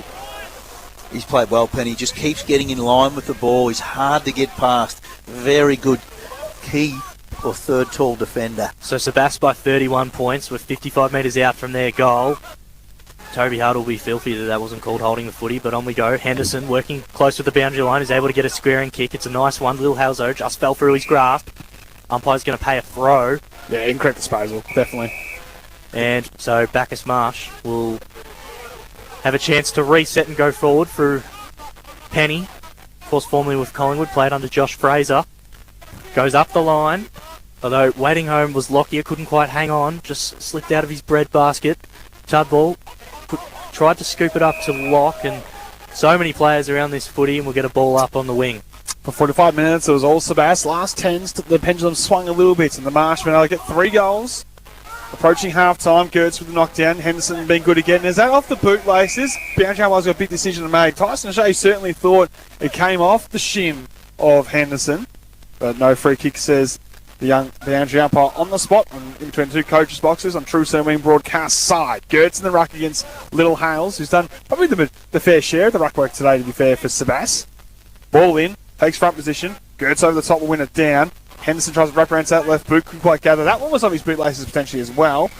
Umpires, Shea will try to keep it in, and there'll be a little conversation. I think it is a lasso free kick. I think it's hit his boot and gone out of bounds, and the young girl on the spot has nailed it. Tyson Shea gets the ball in true centre wing. So Tyson Shea, who has a historic day today, equaling the game's record, has a shallow entry inside 50. Griffiths was out the back, got it to McKercher, got smashed in the tackle. So smashed, the umpire said it was in the back. In the back, and he is going to have a chance, gents, to kick Bacchus Marsh. His 4th in a row is Ethan McKercher. He's really come into his own this year. Of course, was a part of that interleague squad, the number 18 for the Marsh. He's 45 metres out on about a 45-degree angle. So he'll go back with the heavy footy. Won't be easy. He kicked 3 last week against Lake Wendouree, and he looks like he's setting his sights on the big sticks here. Starts his approach. Hop, skip, jump. Footy's on its way. Looks good off the boot. Doesn't have the carry, though. That'll be the only concern. It's close with the line. And he gets a goal. Umpire salute. It's a goal. Ethan McKercher kicks his first. And more importantly, Bacchus Marsh are back within 25 points now. They've cut it to a 25-point buffer, Brad. Yeah, they just seem to be creating opportunities, particularly with their run. It hasn't been pretty. There's often been just handballing forward, kicking it off the ground, rush kicks forward. But they are getting on the move, and we know that they do have that speed and that power with guys like McKercher and Huxtable on the outside. Sebas have done a great job of taking that away from them by defending quite well. But Bacchus Marsh certainly on the move. Game on here at the Marty Bush Reserve. Gertz wins it down. Comes through as Huxtable, and he'll thump it inside 450 towards the full forward position. Morgan couldn't bring it down. Wilkinson will get the crumbs, and he just dumps a torpedo punt out of the fence towards the vacant centre wing on the broadcast side. Hummelhoff against the late inclusion McGrath. Hummelhoff will lead the race, get towards Medwell. He goes inside off the Banbury. Right foot kick around the body. Will go to a central position towards Edwards. Penny from the side to be able to bring it to ground. Kovakovic gets back, handball in the Vesty direction. His little dinky kick over the top was too tall for Shea. Coming the other way was Banbury. He just frontlined the footy. So did Penny the other way. Ball alive in neutral territory. Handball ricochet between players. And in the end, it's going to be caught in a tackle. And the umpire will say, give it to me and throw it up in the middle of the Marty Bush Reserve. Guys, Rye Penny has just been so good for Bacchus Marsh. They can't get past him. He's either he's not necessarily always taking clean possession. At times, he just got a hand in twice there to stop it. If I was Sebastopol, I'd be putting a defensive forward onto him. He's having a significant influence. Yes, he is. The Team of the Year player last year was Rye Penny. So umpire gets things back started now. Ben Hutt off the ground for Sebas, trying to get some purchase. The first on the scene is Fletcher, who tries to give a handball off to a teammate who is taken very strongly in the tackle. Maybe some cries for in the back, but not paid. The umpire says, I'll ball it up. Oh, the big Borough faithful here for back of the Borough function. I think they thought it was definitely in the back after the one earlier inside 50 went to McKercher, then goal. So, we're about 75, 80 metres out from Sebas's goal as some more kicks off the ground. It's been a real theme of the day. Shea going in zealously, can't quite pick it up though. He had to overrun his man and ball is just knocked out of bounds for a boundary throw-in. No lasso, Youngie. No lasso. And for the first time in about 15 minutes, Sebastopol able to get some territory here, Brammer, going for One Life Insurance. Yeah, they've just been able to set up the ground the way they wanted. As you're saying, they've got a spare defender behind, and they just need to try and keep the ball inside their forward 50 to give their defenders a bit of time to rest. Gertz wins it down in the ruck and just gains territory with a big knockdown hacked on the deck there by the Marsh as they go towards the line on the outer side. Wilkinson legally bumps Dransman out of the way, able to fall back and pick up the footy, handball off there to Buckley, sidestep one and went back towards Wilkinson. He's going to, from a standing start, send it down the line. Gertz from the top with a big spoil will bring it to ground. As the ball was in dispute, Shea flicked it up with the hand pass cleverly, but the Sebas with some numbers around the footy to intercept as it ricochets back in towards Fletcher. Now Henderson, the standing start was had nowhere to go. Umpire put whistle mouth and then wave play on. Has to go second time. There's Banbury. And then in the end, Sebas trying to just rush it forward, but the Marsh held it up to the task as they trailed by 25 points on the Metro scoreboard. But kicked the last 4-70. Yeah, some frenetic passages of play here from the Marsh, and it's a bit of helter-skelter footy as the umpire flings the ball in the air, and Gertz, well, he didn't hit the ball, but the ball fell into his grasp and gave a handball that was ineffective as footy still in dispute. Cassidy on hands and knees gives out a handball. I think it was Gates just tried to punch it, and the umpire's paid a free kick for an incorrect disposal, I believe. I think he thought that Cassidy didn't handball it. But anyway, no. On we move. What's it coming back to? So Medwell's tried to play on, and now he's called him back. So free kick in the end's been picked up for Sebas. Right. And they're going to go inside 50. We're not sure what for. Kicks towards centre forward. The Hummelhoff the target. Spilt the back. Edwards, the big fella's going to get down low. And did well to get a dinky handball in the Lockyer direction. He always had Robank coming past if he wanted to use him. Left foot kick will go inside forward 50. It hits the deck. Chaos emerges. Penny, clever. Sidestep, see you later. High ball. Robank from the side in the end. Tony Lockyer's had enough. And he might be frustrated out the ground at the minute, would be the coach. When Cassidy kicked his second, it was a 42-point lead here at the Marty Bush Reserve, and it's quickly evaporated. There's only now 25 points on the Metro scoreboard. So we are well into red time here at the Marty Bush. 31 minutes played, and it is 25-point margin in favour of the Borough on the Metro scoreboard. So umpire gets us back in the way. Throw in favours Gertz, who just slaps it forward. Ben Hutt gets the footy and is able to nicely, while being tackled, give a handball off to Henderson. And Henderson sends it inside 50. No one can mark. Plays scrambling for the footy, and amongst all the chaos, it just spills out of bounds for a boundary throw. And in the left forward pocket for Sebastopol, we hope you're having a nice day, and we're glad we've got your company here at the Marty Bush. It is Sebastopol by 25 points as we are deep in the left forward pocket. It's all thanks to D2E Gyms here. From Delacombe to Wendouree, you are never too far from a D2E. I'm shooting for a late score. Massive in the spectrum of the game as Gertz wins it down. Hummelhoff with a tackle for Sebastopol to hold things up. And another stoppage result. Stoppage number 116 of the term. As it's been that kind of afternoon with the wet conditions, but can Sebastopol get some on the fly? Gertz wins the tap. Hux will drag down the tackle. He was spun 360, umpire wave play on, so he emerged away, and Parente's clearing a kick, doesn't get outside 50. Hutt goes off there to Keel. He thumps to the full forward. Bit of holding going by both ways. The umpire puts whistle him out and says, no, thank you. Getting back there's Gates. Off to a teammate from a standing start. Ben Hutt slides across and couldn't take the mark. We'll get a boundary throw just inside forward 50, about 48 metres out from goal.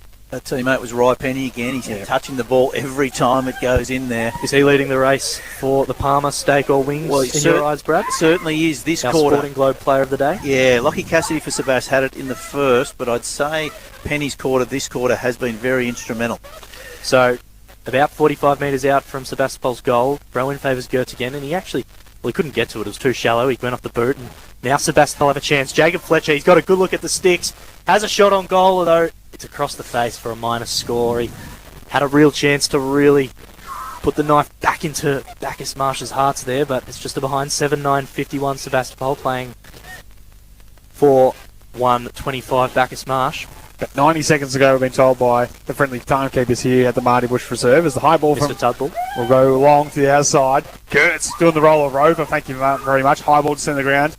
Big moment here. Curtin's got to be clean, and he walks into two Marsh players that corralled. Wilkinson desperate. Was collected, I think, by Griffiths high.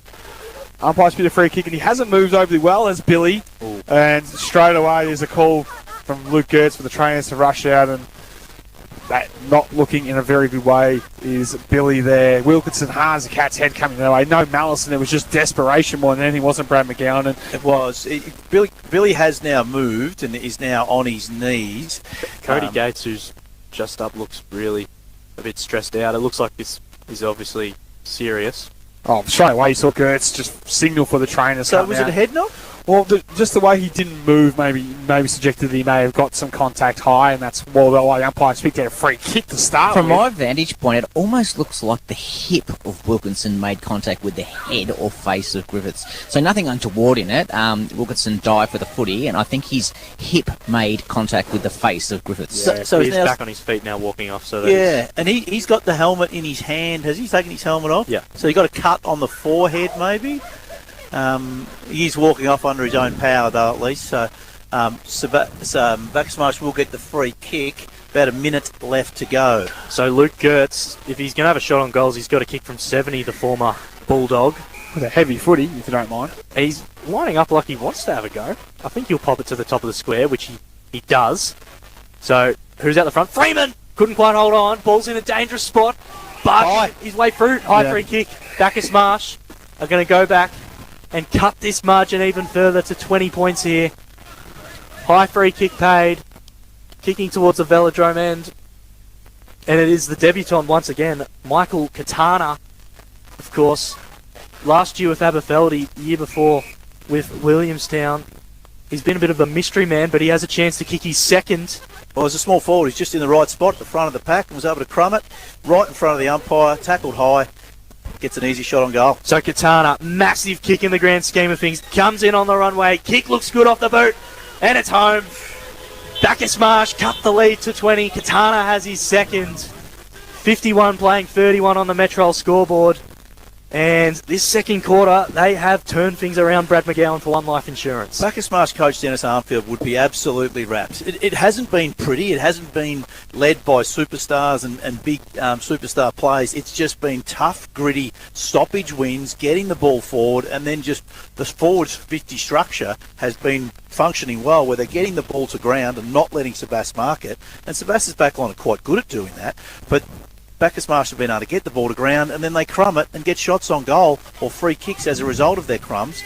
And they've just gradually worked their way back into this contest. Despite 10 more scoring shots, Sebastopol, they only out lead by 20 points. 5 in a row to the Marsh. And we're not done in the opening half here. There might be time for one more, maybe. Gertz wins it down. Hutt with the crumbs, just sock it off the deck towards the other side. Brother Ben tried to do the same for Sebastopol. Getting down was Gertz off the gates. Left foot kick will be a shallow entry inside 50. Kavakic going underneath it. Couldn't quite gather. And that will signal the siren here. Will signal half-time at the Marty Bush Reserve with Sebas. 7 goals, 9-51 on the Metro scoreboard. They lead the Marsh 5-1-31, but 5 in a row after Sebas kicked the first 7, if you don't mind, ladies and gentlemen. 5 in a row to Bacchus Marsh. Quick's out the back. The kick's going to have to be good. Lamb pumps it hard in Quick's direction. He's against Cameron. Oh, it's in the box. He was there for a long. Ballarat Mars Stadium.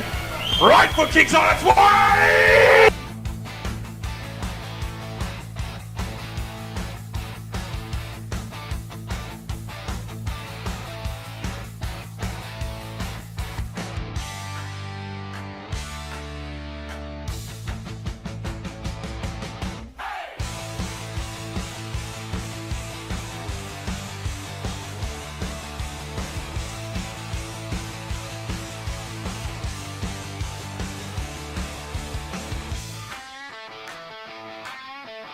I originally only saw the last 17. Man of the goal square. Ran away from Buckley, swinging a miss by foot. Umpire put the whistle in the mouth, didn't blow it. Borg sold the dummy. Here's his moment. And he's got it done in the second quarter, Borg.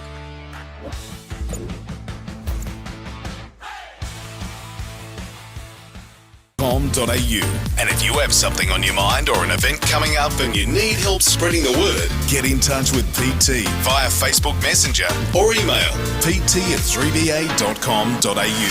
And you can be part of Let's Go Local, weekday mornings just after 7 in the Big Show. Let's Go Local.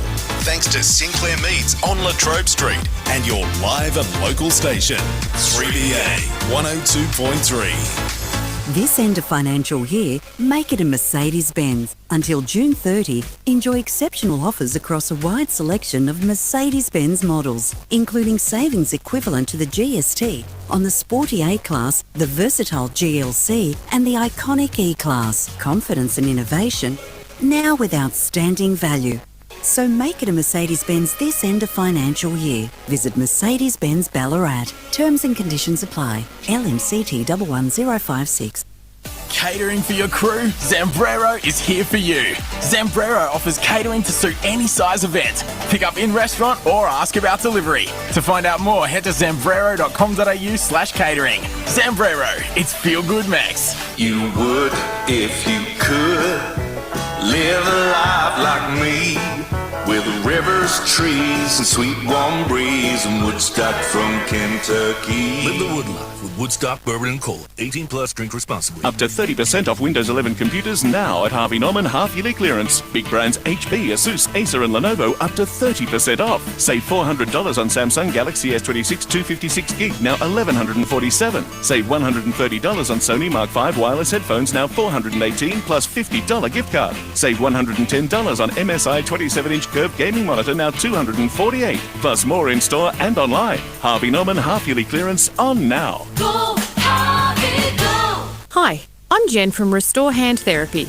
and we specialise in hands and arms only. So you know you're getting the best treatment for things like finger, wrist and elbow injuries, arthritis, overuse and sports or work trauma. With a welcoming team and convenient central location, we make expert care simple. No referral needed. You can book directly with us at restorehands.com.au. Restore Hand Therapy. Expert care for hands that need to work. Cheer on the Ballarat Miners this weekend and be part of the NBL 1 South action as we take on Northern Tasmania this Sunday at Selkirk Stadium. The action starts with the Ballarat Miners women on court from 12 p.m. and the men at 2 p.m. thanks to Power FM. If you want to watch action-packed basketball this weekend, tickets are on sale now from ticketek.com.au or at the door. Let's fill Selkirk Stadium and cheer on the Ballarat Miners. Hi all, Scotty here from Ballarat City Caravans. When it comes to caravan servicing, our qualified technicians bring over 30 years combined experience and work on all makes and models. We do it all. Laser wheel aligners, diesel heater installs, bike racks, 12-volt systems, trailer and horse float repairs. And we're your local agents for Dometic and Thetford fridges. We are also your preferred insurance repairer, so come in for a free quote today. Trust your local team who know caravans inside and out. Ballarat City Caravans. Ballarat's 3BA, covering the McDonald's Ballarat Football Netball League, live. Clearing kick, Medwell, look away ball towards Mason. Great hands. High ball towards full forward. Couple of smash players look at each other. Fletcher could take the mark. Ball still alive. Cassidy picks up right one snap from Lockie Cassidy. And another brilliant goal to the champ. Got it to McKercher, got smashed in the tackle. So smashed the umpire said it was in the back. Hop, skip, jump. Footy's on its way. It looks good off the boot. Doesn't have to carry though. That'll be the only concern. It's close with the line. And he gets a goal. Umpire salute. It's a goal. Welcome back to the Marty Bush Reserve. days footy's on the ground. Thanks to D2E Jim from Dulwich to Windsor. You're never too far from a D2E where it's half time. Sebas on the Spike Kings. The first 7 goals of the match. 7-9-51 the Metro scoreboard. They lead by 20 points as the Marsh kicked 5 unanswered to finish the opening half 5-1-31. And for One Life Insurance, I'm going to go straight to you, Brad McGowan, to summarise what I would say was 2 completely different quarters of footy in the match there, where Sebas dominated for 45 minutes, and then the last 15 minutes, the Marsh, they flexed their own muscles to get themselves back in a firing opportunity. Yeah, you might think with the way that game has gone that there's a huge breeze blowing to one end. There is not. It was just that Bacchus Marsh found a way to be more damaging at the stoppages. Their ruckman, Luke Gertz, is on top there, despite being mummified by tape around his neck and head, and he's able to get the ball going forward, and Bacchus Marsh were able to just force it forward, pretty much surge it forward in these slippery conditions, and then when they got the ball inside forward 50, they were able to either crumb the ball and kick crumbing goals, or just go a bit harder and lower and win the contested ball and get free kicks. And so it just came out of effort in the end through Bacchus Marsh. I must also give some congratulations to Rye Penny for Bacchus Marsh, who's the centre half back, and he was just so good down there. He was very, very hard to get past. So even though Sebastopol were getting the ball inside 50, they weren't able to score because Penny was just able to stop the play or hold it up until the rest of your team came, or turn the ball around. And he often, when he gets the ball, he doesn't often go straight down the line. He changes direction through the middle, etc. So not only did he stop Sebastopol, but he became an offensive player to set up the Bacchus Marsh run. If you're in the coach box, Tony Lockie here, is it time to say to someone like, would you use Ash Manari maybe as an example to be that defensive forward to stop Rye Penny's influence? He's been, just as you said, the real quarterback and a brick wall to get through. Yeah, I would certainly do something like that. From experience, I know that Snibbo and Tony Lockyer like to use McNabb in specific roles, so I wouldn't be surprised to see Jack McNabb, who's into the team this week, to go forward on Penny and just play as a defensive forward, or someone at least to say, look, don't worry too much about getting the ball yourself, just basically play on Rye Penny. He'll lead you to the ball. He's a really quality player. He'll lead you to the ball. You make sure he doesn't get it because he's having a bit too much of influence around there. And then what can they do at stoppage? Well, their structure has been to get man on man. Maybe Bacchus Marsh did start to tow them around a bit at that stage. So your other alternative is to do a bit more of a zone-type defence around a stoppage. The Goats is most likely to hit the ball forward because that's the way you want to go when the ball is wet and slippery. You're playing for territory, so make sure you've got at least one player sort of defensively 5 metres defensive side of the stoppage. Other than that, look, Sebas are still in the lead. We heard Tony Lockyer, their coach, straight away at the end there with Roger say he's not too worried. I don't think he was ever going to admit to us he was worried anyway, boys. I actually think he wanted the quarter to finish. But look, it'd only be 1 or 2 more goals and he would be starting to be worried. I don't know, Youngie, what do you reckon? I think the next goal in this match either way will be massive in terms of the energy here at the Marty Bush Reserve. Sebas get it. 26 points and in wet conditions could be enough going into a second half to hang on, but if the Marsh get all momentum in their camp, for sure. The thoughts there of Brad McGowan, thanks to One Life Insurance. As now we go around the grounds, thanks to our good friends at Go Vita, your local health store. And I dubbed it in the pre-matches, maybe the round of upsets. We've got Darley in the Ballarat League at 9-6-60 leading the Swans 2-5-17. We've of course got Sunbury 5-2-32 trailing East Point 6-5-41. So the King is doing the job there. Upper Clark Oval. Redan 4 goals, 7-31. Melton, 4 goals, 2-26. I tell you, it's just something about that matchup today that I like. And probably the most surprise one in terms of the scoreboard, North Ballarat, 4 goals, 7-31. Lake Windermere, 3-3-21. They're continuing their incredible run since the mid-season bye. They've been able to really string together some pretty decent performances. Well, we know that North Ballarat are generally a pretty defensive team, so they haven't necessarily kicked that many big scores. The interesting one, as you said, Billy Myers going forward for Darley there. He's kicked 4 goals on Alex Keith, the ex-AFL player for Ballarat. So that's a fantastic effort for him. And that East Point and Sunbury game, they're both sitting on 3 and 5, and they're probably fighting with Melton for that last spot in the 8. Early on in the season, we thought East Point probably didn't have much chance of making finals, but they're getting going again, boys. They could be in the 6 if Redan hold on and they knock off Sunbury. They'll be in the 6 tonight, and that'd be remarkable achievement for Joe Carr, who's been, of course, the outgoing coach of East Point. Sam Treasure, you, of course, a big fan of the Central Highlands. Have you got to update some scores across there? I have. I've got a few scores. Youngie, the Rokewood and Newland game is Newland leading that one by 9 points. That's 11th, playing 10th on the ladder. Springbank and Dalesford, probably the biggest matchup that we have scores for. 5th versus 3rd. Springbank 5th, Dalesford 3rd. That is Dalesford leading that one by 20, 37 playing 17. Also, Ballan and Gordon. It is 9 Ballan playing 23 Gordon. And Learmonth and Buninyong is a little bit of a surprise right now. Learmonth are trailing that one 21-27. Of course, Learmonth haven't lost a game yet this season. Perhaps maybe a small upset brewing there. Brad McGowan, you of course keeping an eye on the AFL scores. Yeah, one game almost complete in the AFL right now. 3 minutes to go in the game between Melbourne and Essendon. Melbourne are going to win that game, 13-17-95. Lead Essendon 6-14-50. Cozzy Pickett for Melbourne has kicked 3 goals and had 32 possessions in another dominant performance for the forward come now inside mid that he's one of the stars of the competition. Genuine smoky for the Brownlows, Cozzy this year. He's having a wonderful year for Melbourne. And of course, earlier today in the World Cup, of course, Canada drew this morning with Bosnia-Herzegovina 1-1, and the USA 4-1 over Paraguay. Well, there we go. We're taking 3BA globally. Absolutely. We have here at the Marbush Reserve. We're now going to take a break. Thanks to our number 2 at D2E Gym. You're listening to 3BA Footy's Home Ground. Start your day. Wake up with 3BA's PT. Today sees the launch of the Word of the Week. School's in. Every Monday morning I'm going to bring you the Word of the Week. And the first Word of the Week, Brett Mack, is bloviate. B-L-O-V-I-A-T-E. Bloviate, meaning to speak or write verbosely, pompously if you like, and at length, often while saying very little of substance, Brett Mack. You're calling me verbose and pompous. Yeah, pretty much. Thanks for that. As a matter of fact, that's you and I together. It's the Big Show with PT. Thanks to Metro. Better service, better advice, better building solutions. Weekday mornings from 6 on Ballarat's 3BA.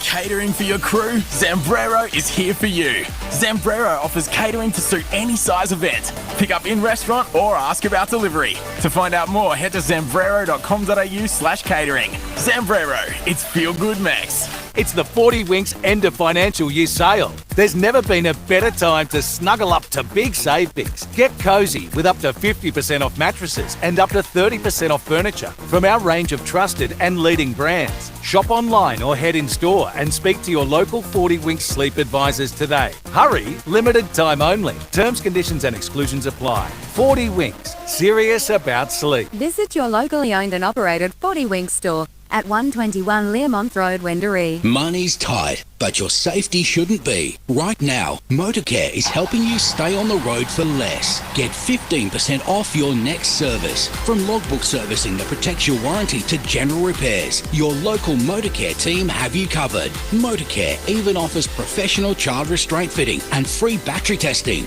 So don't put it off. See the experts and save today. Motorcare Auto Service Centre, 287 Learmonth Road, Wendouree. Terms and conditions apply.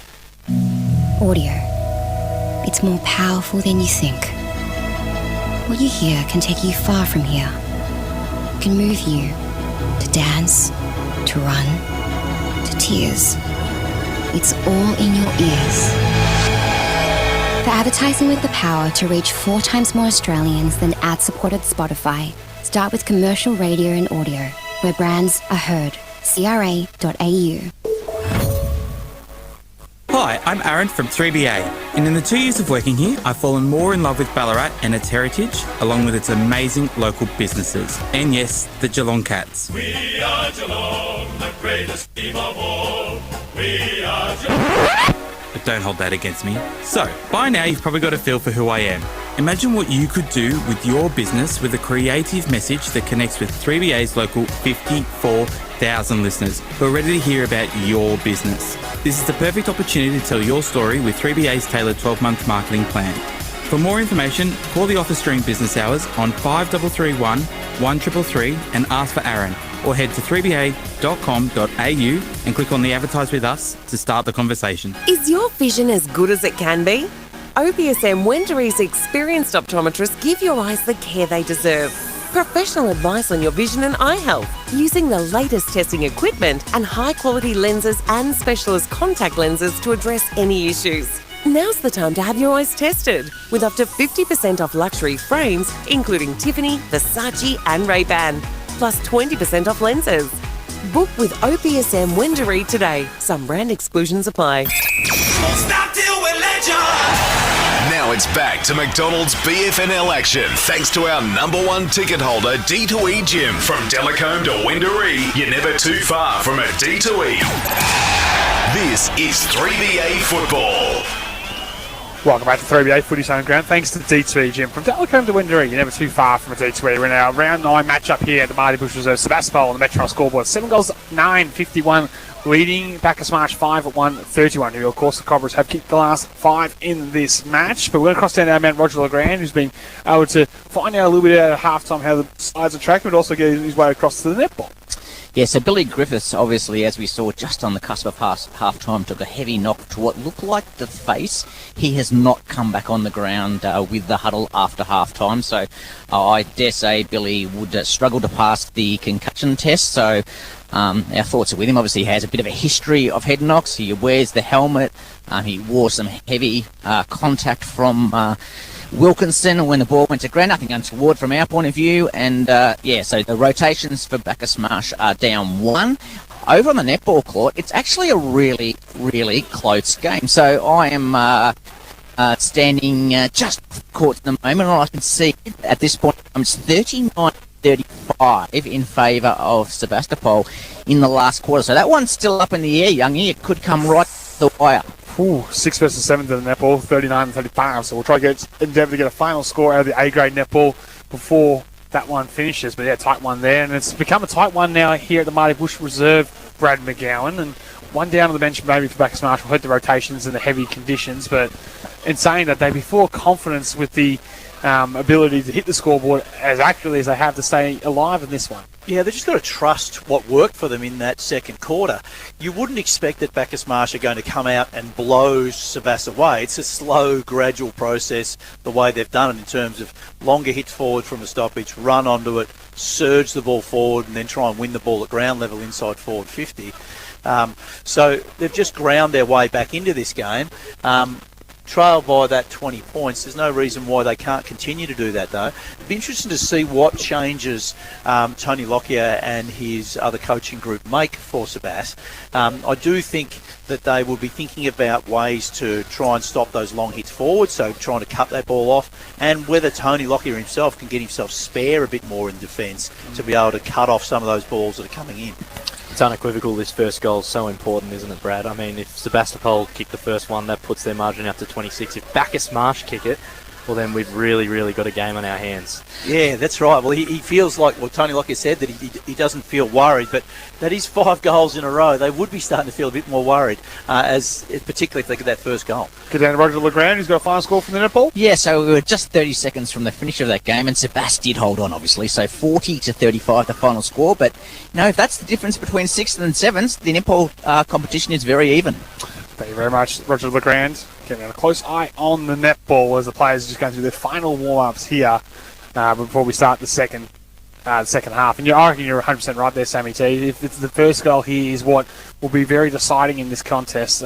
You feel like, as the grounds continues to get rained on, Brad McGowan, the scoring might start to dry up a little bit as the heavier legs come into it, or could we still see a bit of a free-flowing affair, which we have at times today? Well, it will be interesting to see what happens there. Certainly as the game goes on, the players are going to get more and more tired. What that can do, though, is it can mean that players are less likely to run back defensively, so the defensive structures might break down a little bit, which might open the game up a little bit more, but you're not going to see necessarily a higher level of skill because it is slippery, although the rain has certainly died off. It's just the sort of light drizzle now. Ground's still in reasonable condition, certainly not much mud around, so you can still play reasonably good football. But it'll be interesting to see.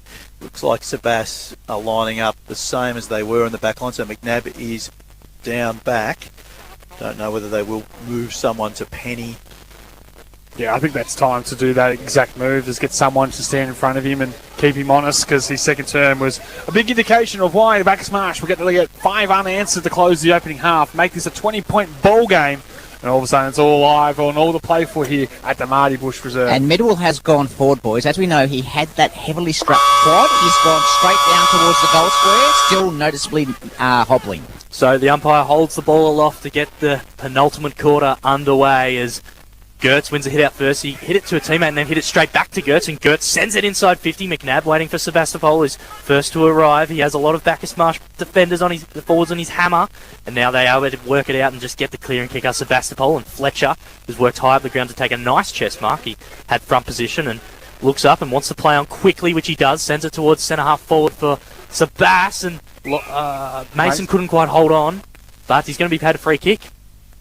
So Liam Mason, 60 out from home, directly in front, has options galore, just pops it out towards the right forward pocket, and Tony Lockyer worked hard from the back line, went inside 50, got into position, took the mark, found the hole, and he has a chance to go and kick this all-important first goal for Sebastopol, does the coach. It's the exact position that Tony marked the ball in the first quarter, isn't it? He just bombs on from half-back on the spare side, and he's maybe a little bit closer this time, boys. He went close and hit the post halfway up, so distance-wise shouldn't be a problem. It's just a question of accuracy. So can the coach get his team out the gates really hard?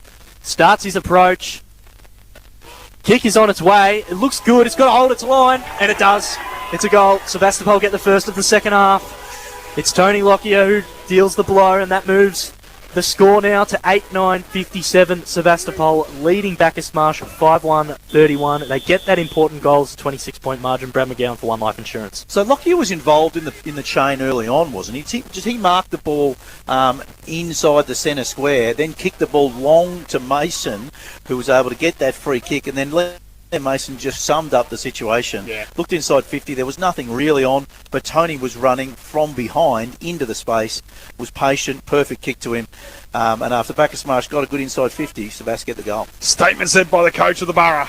Well called by Sammy Church here on 3BA's Footy's home ground. Thanks to D2E Gym, as we'll get another ball up from the restart. Started it and he finished it. 26-point lead on the Metro scoreboard to the Borough now. Break a run of 5 in a row to the Marsh. One down by Gertz in the ruck again. Henderson was dragged off it. Umpire said no. Socked off the deck there by Fulton as Bacchus Marsh go inside 50. Buckley allowed access to it.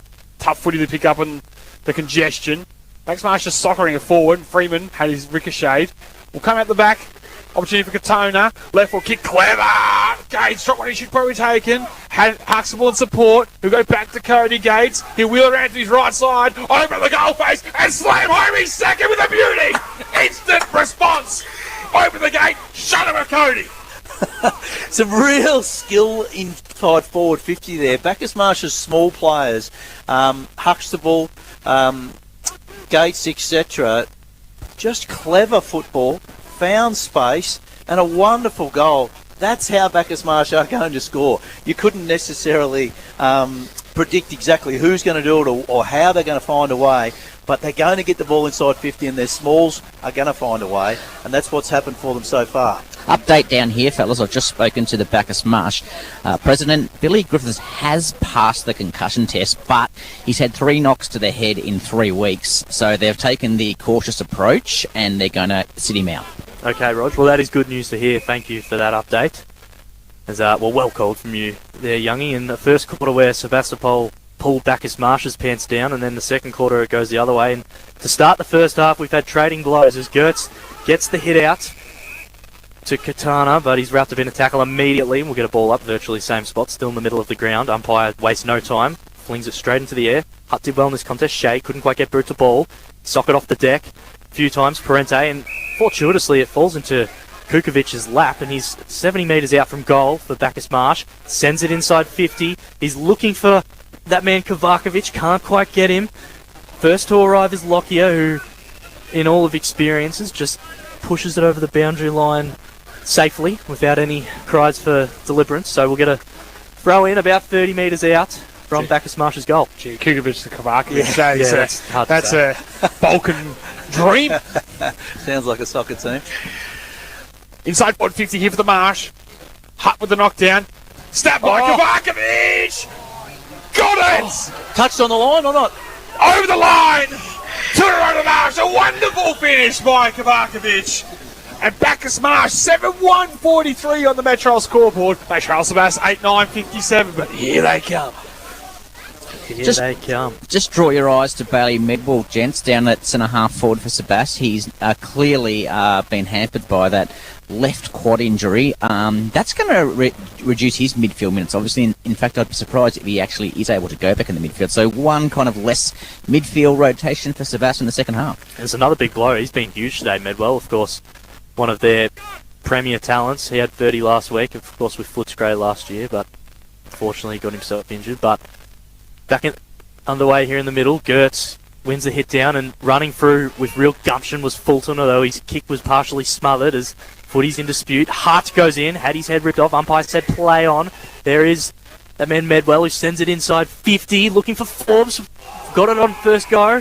Was spun around in the tackle, and the umpire has paid a free kick. In fact, he's gone holding the ball. Umpire said there was prior there, and Bacchus Marsh will go back the other way. Momentum with the Marsh as Finlay is asked to go back over his mark, and this slow play now from the full-back position to navigate for Tarkin. Had a short ball on offer to Freeman, which he ignored, and once coming towards the broadcast side with a high one instead. Gertz, tallest man in the pack. Little Hales with double fist that goes forward. Henderson, clever knock on the Hutt. Kicks a dangerous one towards Drew centre forward. Over the head of McNabb. Forbes at ground level. Try this again. Look away ball was quick in the direction of Keel. He had a fresh area off the deck. Forbes had to go back and win his own footy. Spirit in the tackle. Cassidy for Sebas. Bundled into the turf. We'll get another stoppage on the outer side. We played 6.5 minutes in this third quarter. Opening goal of the term went the way of Lockyer, but a couple of quick responses by the Marsh makes it a 14-point ball game on the Metro scoreboard. So Bacchus Marsh, can they just bottle this momentum and keep going? Quickly at the restart, the umpires paid a free kick for high. As Gertz will be the beneficiary, the big ruckman for Bacchus Marsh. Mummified, of course, had that knock. He sends it towards centre forward. It fell into the hands of McNabb, but couldn't cleanly take the mark for Sebastopol, and instead it's been punched towards the boundary line for a throw-in. About 65 metres out from the Marsh's goal. I do agree that Bacchus Marsh seem to have the momentum here. They just seem to have that bit more energy, and this is an important little passage of play. Half-forward flank region for them. Gertz having a real influence on ruck with the tap. Goes towards 50. Kept alive by Buckley off Sebastian with that one down the line. It's going to be a tough one to mark. Hits turf and skips on. Clever knock on by Edwards. Opportunity for Hotmire to run on. Has Henderson as the wide target. And Sebastian will drill it inside forward 50 towards Minari at full forward against Penny. He could take the mark. Wait, that was the fullback! Oh, it's Bobatar! He got two. And a little genius pops through. A much needed one for the Borough. Geez, Sebastian's class just got involved there. That was wonderful play for them at the stoppage, just to get it forward. The little knock on from Edwards, and then to get Henderson running onto his left in space. Once he does that, beautiful kick long right to the goal square. And Adam Forbes does the role as the small forward as well, if not better than anyone in this competition. He was up outside forward 50, transitioned with the ball all the way back in, picked it up cleanly and kicked a goal. Brilliantly done, Adam Forbes. He's a smoky for the Lockett, youngie. 22 for the year now on the tally. He was third before today. So, back at the restart, the umpire just getting ready to get us underway. Sebastopol kicked that important goal. They moved the lead back out to 20 points as Gertz rises high. Although it was Hutt that got the hit and advantage for Sebastopol. O'Shea went in hard, was able to get a handball off to Henderson, and Sebastopol deep inside 50 already with Henderson's kick.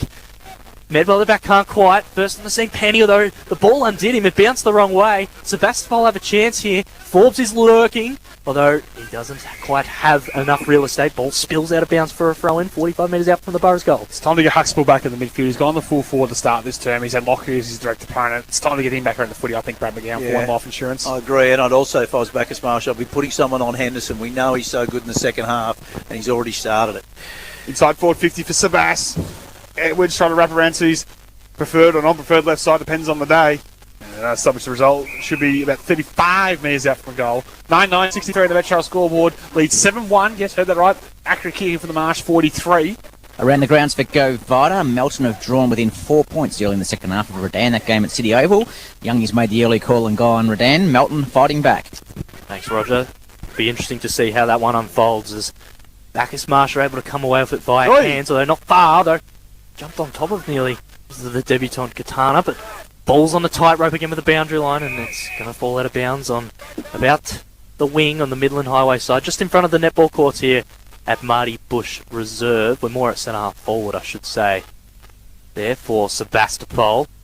It's the young boundary umpire who they've had to work hard for their crust today, as they always have in these troubling conditions, and Gertz did so well in the ruck just to nudge Little Hales out of the way, kicked it out of the ruck, although to no avail, is going to come back to Sebastopol, kick inboard to Shea off the ground.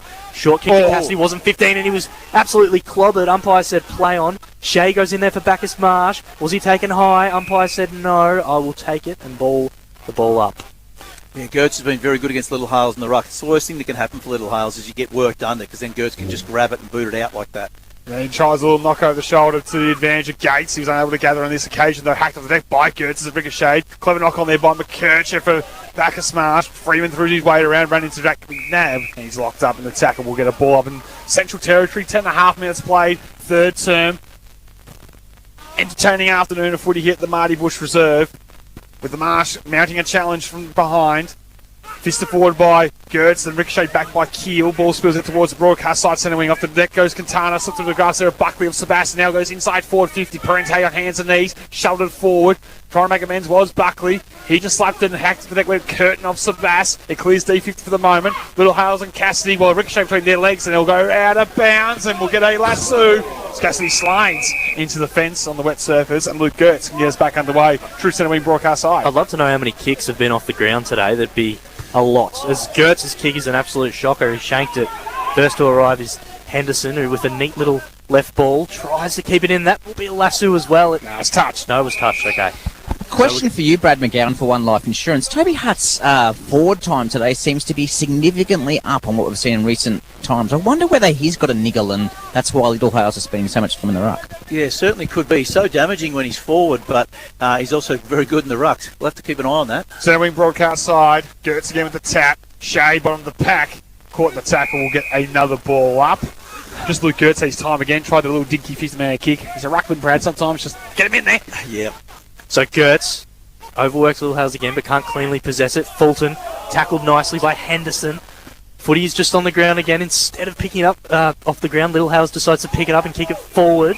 And Edwards is taken in a strong tackle, and that's a ball up again in another similar spot in front of the netball courts here at Marty Bush Youngie. So attacking side for Sebas. Gertz with the tap. And lands to Banbury off to Henderson. Left foot kick will go towards a full forward position.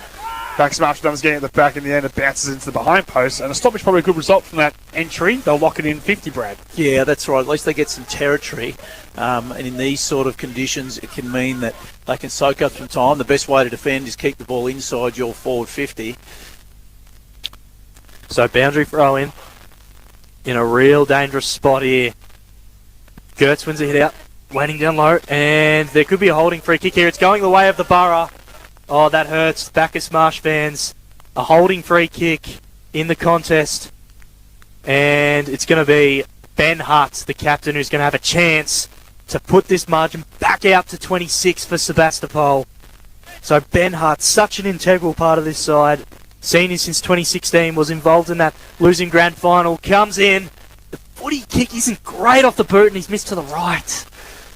Just the minus score there. Had a real good opportunity to put that one through. It wasn't a super tough kick. You'll be a bit disappointed with that, but that moves the score along to 9-10 at 64 Sebastopol, leading Bacchus Marsh by 21 at 7-1 at 43. The score is brought to you by Metro as the Marsh side a bit of relief from that missed opportunity. Vesti will play on, come broadcast side. High ball, tough one to mark. Freeman in front, fisted away by McNabb from Sebas, waiting down to McKercher. He's crunched from behind. Ball wobbles in between Cassidy, who spits out wide there for Banbury. He turned on the afterburners and sends a long one inside 50 to a one-on-one contest. Manari protecting the drop zone. Bounce to the cat. Snap around the ball to get the goal today.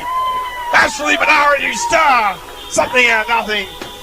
And Sebas get their 10th of the afternoon.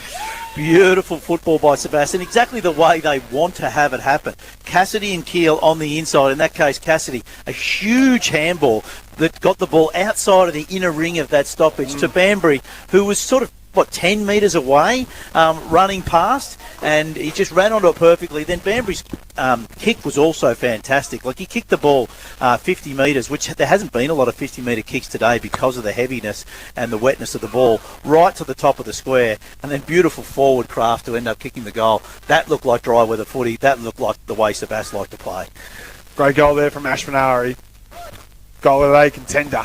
10-70 on the Metro scoreboard. It's a 7-1-43. Very high contender. Very high standard of footy there on display from Sebastopol. And Ashmanari, who kicks his second of the day. So back at the restart in the middle of the ground, it is Sebastopol by 27 now on the Metro scoreboard. Gertz when it hits out. Shea roved it nicely, got it to his skipper and Parente. Short kick.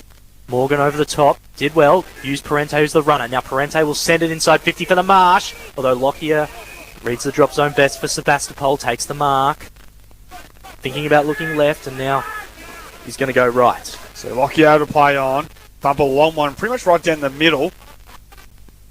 Bestie dropped the mark. Minari weighted down. Fresh area off the deck. Coming through was Fletcher. He ran to the brick wall. Griffiths. Shea. High kick down the line. Fisted away there by Wilkinson. Fulton spin move was collected high as he kicked. Ricochet to Gates as he thumps it inside forward 50. 2-on-2 in front of the footy. McNabb's got to be good. Slaps it towards the boundary line. Got 2 to beat. Got the safety of the line as his friend. And he disguised as well to the former Team of the Year representative from Sebast Defence. He doesn't move as well as he might have back in those days when he was Team of the Year, but he still reads the ball quite well, just does the reliable thing.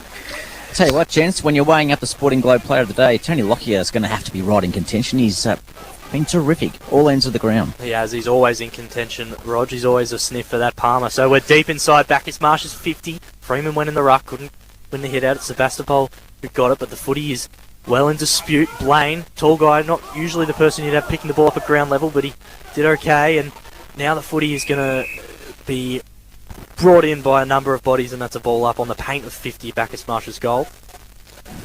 That's where good sides are made. These type of contests, wet games in Ballarat, as Locke gets the clearance towards full forward. Buckley spotted. Now, did he mark it? And the umpire said yes. He had the first hands to the punch and was paid the mark. Was Jack. We'll go long towards the outer side. Keir was breaking for him. The kick was good. And he can look to change the angle and shift it either wider, if you will, with hands to Lockyer. And Sebastopol go high and long with a floating ball towards half forward. It'll bounce and then a bit of chaos will ensue. Bacchus Marsh went the line. Kept alive by Sebas. Kept alive by Forbes. As it dribbles inside forward 50. Trying to pick it up there was Blaine. He struggled. Penny. He did not, but his handball was a bit dodgy back into the traffic. Big tackle applied by Sebas. They hold it up inside forward 50. Wait 7.5 minutes in the third term. It's a 27-point ball game on the Metro scoreboard. Round the grounds for Go Vida. Billy Myers has goal number 5 as Dahlia skipped away from Ballarat down to Daly Park. So, in the left forward pocket for Sebas, and that's just spilled out of bounds for another stoppage, a boundary throw-in. I might buy some more of that stock you were talking about in Darley, Sammy. Yes. So, the umpire is getting ready to hurl this one back into play. Deep in the left forward pocket. It'll be Gertz and Hutt in the ruck. Good matchup. Gertz wins the hit. Got good purchase on the footy, but waiting down is Buckley, who's 50 out from goal. Sidestepped one, had a look at the goals, and then his kick is left side, way out of bounds on the full. In fact, it was nowhere near the big sticks, but Jack Buckley would have loved a goal there, of course, the defender, recruit from Joey's. Bailey Medwell's put the tracksuit top on, boys. He's trying to get that quad going. I think there's some significant doubt as to whether he will come back. Yeah, I'm starting to really question that myself as I watch him run in front of us.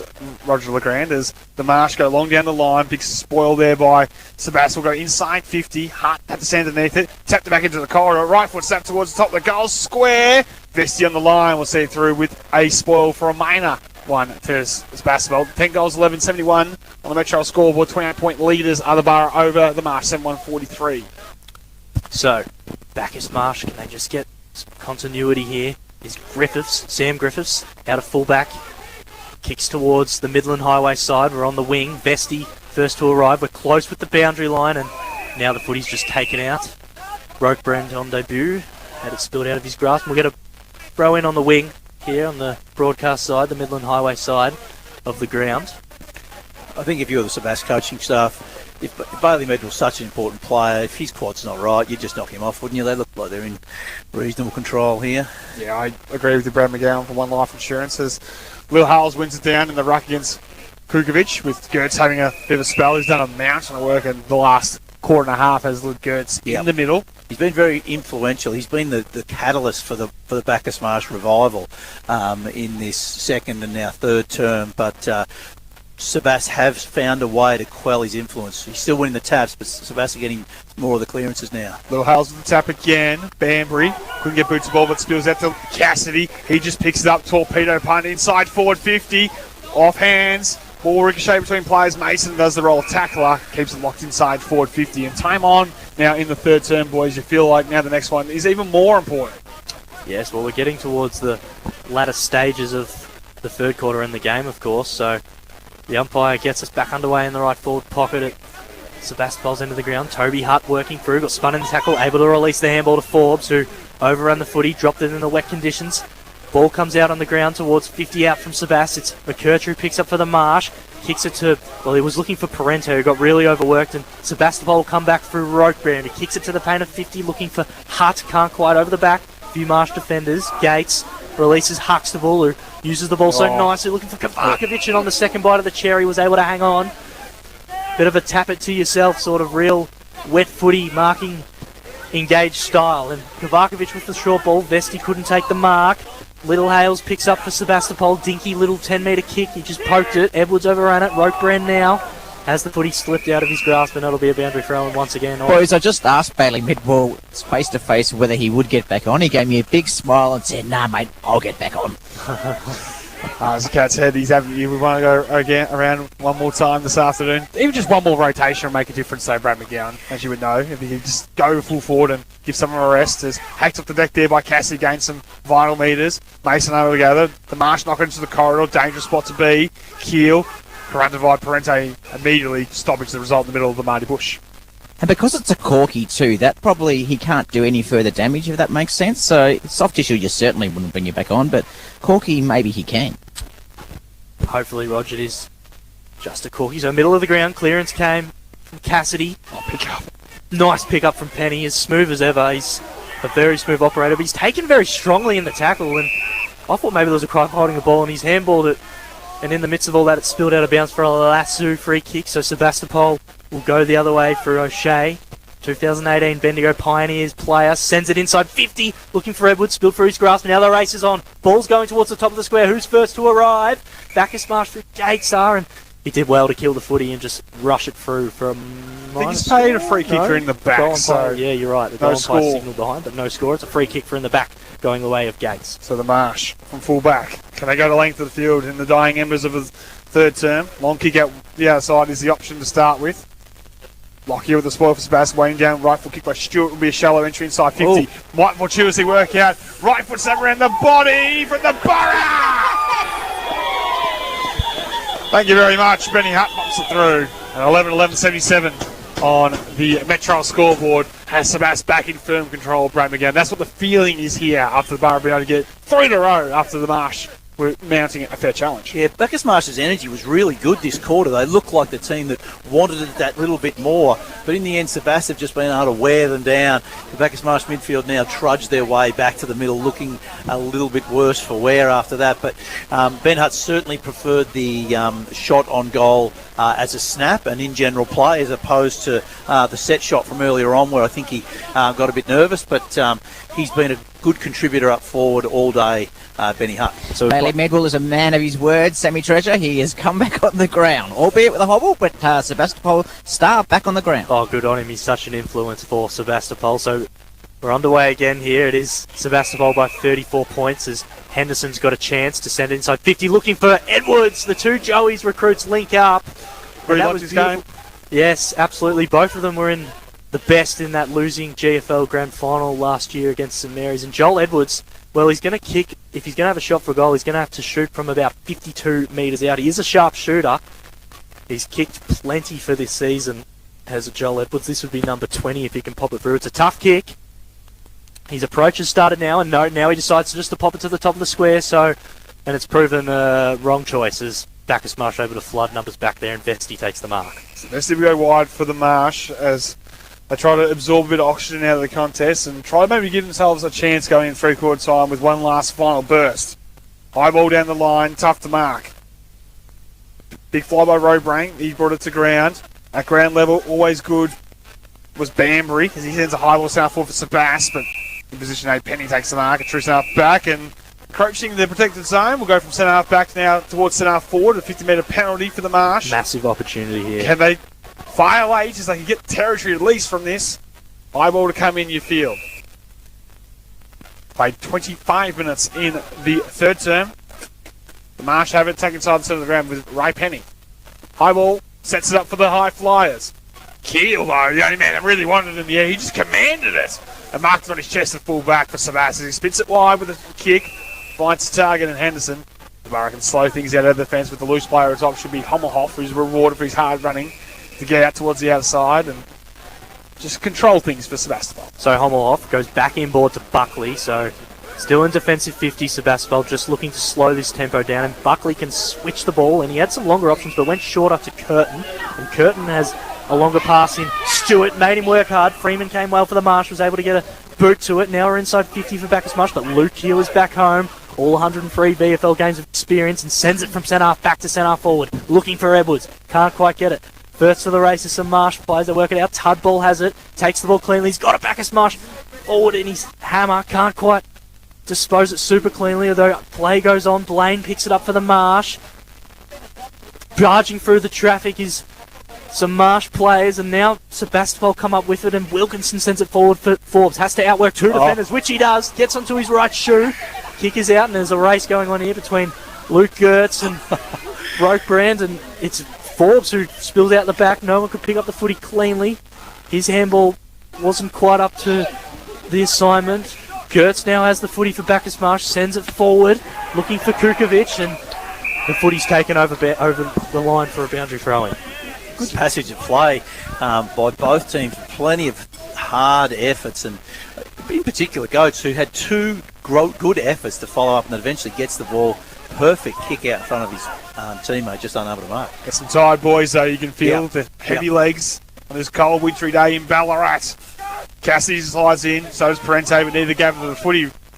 Curtin will come lock the ball between him and Parente as we get a stoppage on True Cinema on the broadcast side. 11-11, 77 on the Metro scoreboard. That's the Ballarat, the 7-1-43. The go via Ballarat quickly around the ground. Sunbury within 2 points now of East Point. Mountain Trail ran by 3 points, and North Ballarat leading Lakers by 27 points. So North kicked away a little bit from the Lakers there, and a still tight one up at Clark over. Well said by Roger Legrand. Thanks to good friends of Go Vita as Keel ran out of real estate and went out of bounds.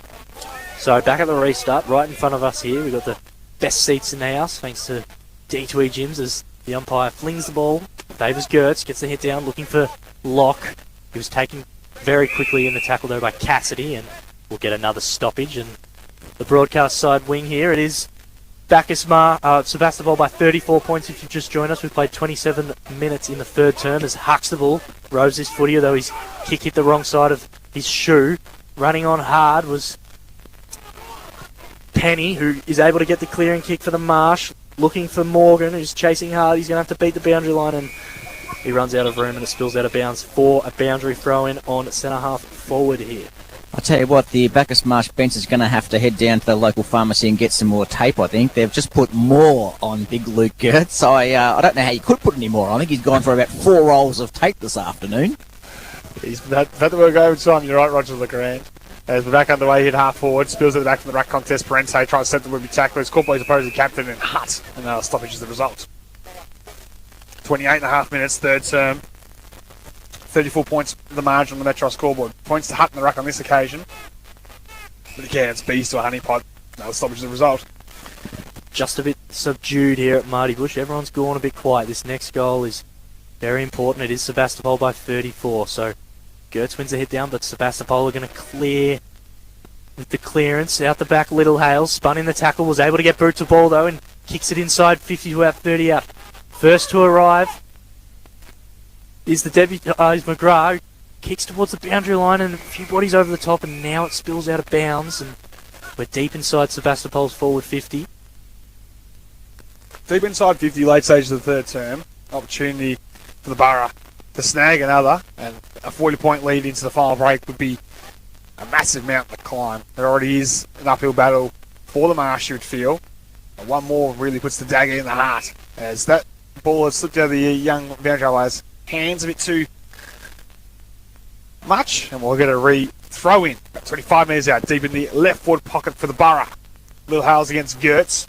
Ball in. Throw in favours Little Hales to knock it to the attacking side with the Magic Man in Forbes. Spits it back there towards Cassidy. Right foot snap. Needs good purchase. Across the face it goes. Getting back at the line. The mark's taken by Vesey of the Marsh. as Bacchus Marsh survived this onslaught for the moment, but Vesty wants to go quickly. High, long ball, may not clear D50. Big fly, Penny! Couldn't bring it down. Blocky with the crumbs. Clever knockback towards Hommelhoff. He went without it. Ball still alive. Umpire says a free kick for a hold will go the way of Jed Hommelhoff. Didn't have the footy in his eyes. Here's Henderson on the lead. The kick's to his advantage, and he'll take the mark. Will Felix. Yeah, you can't hassle the Hoff like that. Free kick to him. He'll kick it inside. Nicely done for one life insurance from Brad McGowan. The punting stuff coming out of the box there. But left footer I'll be interested to see if he's going to go with the draw it around the left boot with a drop punt, or on a dry day, he'd be thinking probably screw punt around the body, but I think he's going to take Looks like he's going to go for the drop punt. Yeah, right side for a left-footed drop punt here. So correct side. Felix Anderson, who would be amongst the thoughts for the Sporting Globe Player of the Day again for his performance this afternoon. Left foot kicks on its way. Got to keep it skinny. Got to keep it straight. Fortunately, it's the wrong side of the post for the Sebastopol faithful. It's 11 goals, 12-78 on the Metro scoreboard. The 7-1-43. 31 minutes gone in the third term.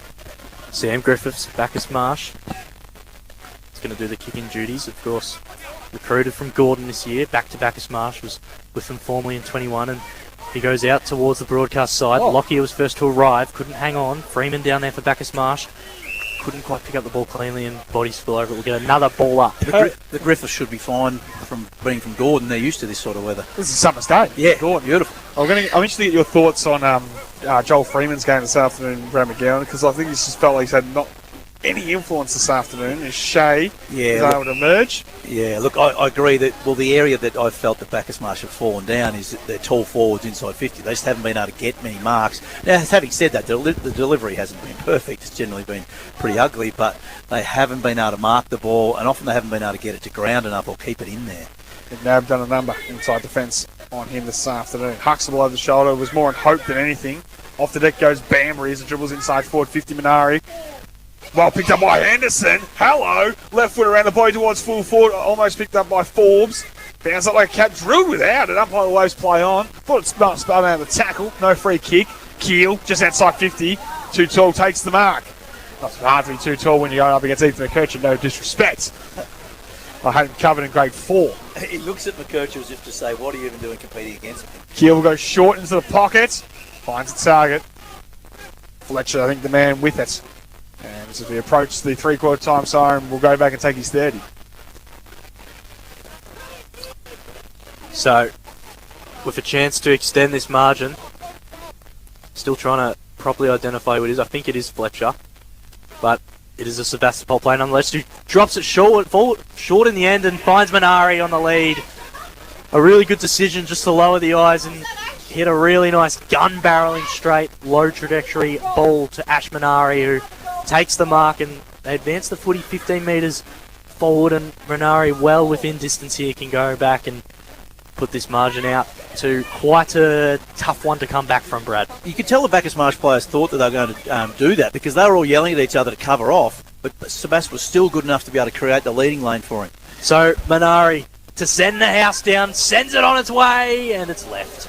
So a minor score there for Sebastopol, just keeping Bacchus Marsh perhaps alive. We've played 33 minutes in this quarter. It's 11-13-79, playing at 7-1-43. They go via to Ballarat. 2 AFL games being played this afternoon. Melbourne 45-point winners over Essendon, and Brad's Kangas lead 1 goal to 7 points to 2 early in the first quarter. Thank you very much, Roger LeGrand. As the Marsh have to go at the end of the field. Running past there was Vesty with the high ball down towards centre wing on the outside for the Bacchus Marsh. Sebastopol plays at ground level, good tackle applied. Played almost 34 minutes in this third term. Can't be long left as it's off hands and out of bounds. Ian's reaching for the horn. So siren is imminent and our eardrums about to be blasted. As we'll get the ball in, half-forward flank region for Sebas. Is it time for a quick mark? The only team that they could score from here, you would think. Goats against Hutt. Ball in, favours, it's going to be recalled because it's gone 25 metres sideways and not back towards the ruckman. Are umpires allowed to wear like gripping gloves? Or gripper, get some gripper. Yeah. He threw it like a youngie does from the outfield at you, Lucas, went about 5 metres sideways. Gee, you're generous in my ability to throw 5 metres, Roger LeGrand. We're back underway. High ball was kicked there by the Marsh. Keel won't be paid the marks. He's forced to fist it forward. Clever knock on there by Henderson as it goes inside forward 50. Roadbank over the shoulder. Hand pass was clever, but no one was waiting for it. Lock with the tackle for Bacchus Marsh as it spills out. And in the end, it might run out of time here. Sebas, although Hutt sends it towards full forward. They need a mark, but Nari slipped through his grass. And in the end, it got very close to the line. And the umpire's going to wave no score, I believe. So that will do us for the three-quarter time here with the Metro scoreboard finishing 11 goals 13, 79. Sebastopol lead, Bacchus Marsh 7-1-43. We'll take a break. Thanks, I know one to call D2 Jim. You'll listen to 3BA, Footy's home ground.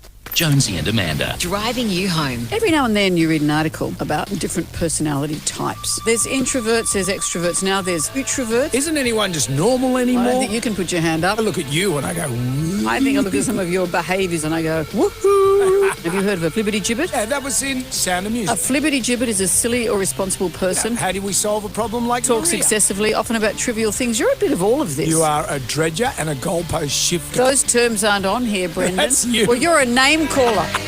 Sorry I brought it up. Jonesy and Amanda. For the drive home. Weekdays 4 till 7. Get an additional $2,000 cash back on top of existing end of financial year offers across select Nissan variants, 18 to 20 June. Search Nissan offers. T's and C's apply. Proudly local and here for Ballarat. That's Ross Street Building Supplies. Locally owned and operated for 34 years, they're your neighbours, not a franchise. From framing, flooring and doors to pergolas, decks, fencing, gates and garden gear. They've got what you need, backed by friendly service and know-how you can trust. They'll cut it, load it and deliver it fast. Support local, build local with Ross Street Building Supplies. 3 Ross Street Ballarat or visit discounttimber.com.au. Let Zambrero cater for your crew. Feeding your staff, hosting a family lunch, catering a fiesta with 200 of your closest relatives, Zambrero is here for you. Zambrero offers catering to suit any size event. Pick up in restaurant or ask about delivery. With vegetarian, vegan and gluten-free options, everyone can get their feel-good Mex fix. Find out more at zambrero.com.au/catering. Zambrero, it's feel-good Mex. Harvey Norman half-yearly clearance on now. Race in for hot deals on Australian-made mattresses, like the Sealy Alba Queen mattress, just $999. King Coil Cairo Elegant Queen mattress, now $1,499. Sleepmaker Smart Elite Queen mattress, only $1,999. Now's the time to upgrade to an Australian-made mattress, made by Australians for Australians, with more hot deals in store and online. Harvey Norman, best brands, best range, best prices. Half-yearly clearance on now. Conditions apply. Go, Harvey, go! Jayco Ballarat's end of financial year stock clearance is on now. Save thousands across a huge range of MY25 and MY26 campers, pop tops, hybrids and caravans with savings of up to $10,000. Plus, for a limited time, receive a free first service with every new Jayco purchase during the sale. With stock available for immediate delivery, there's a Jayco for every budget and adventure. Hurry, when the stock's gone, it's gone. Visit Jayco Ballarat today. Sale ends June 30. A quick question. Do you enjoy good company? Yes.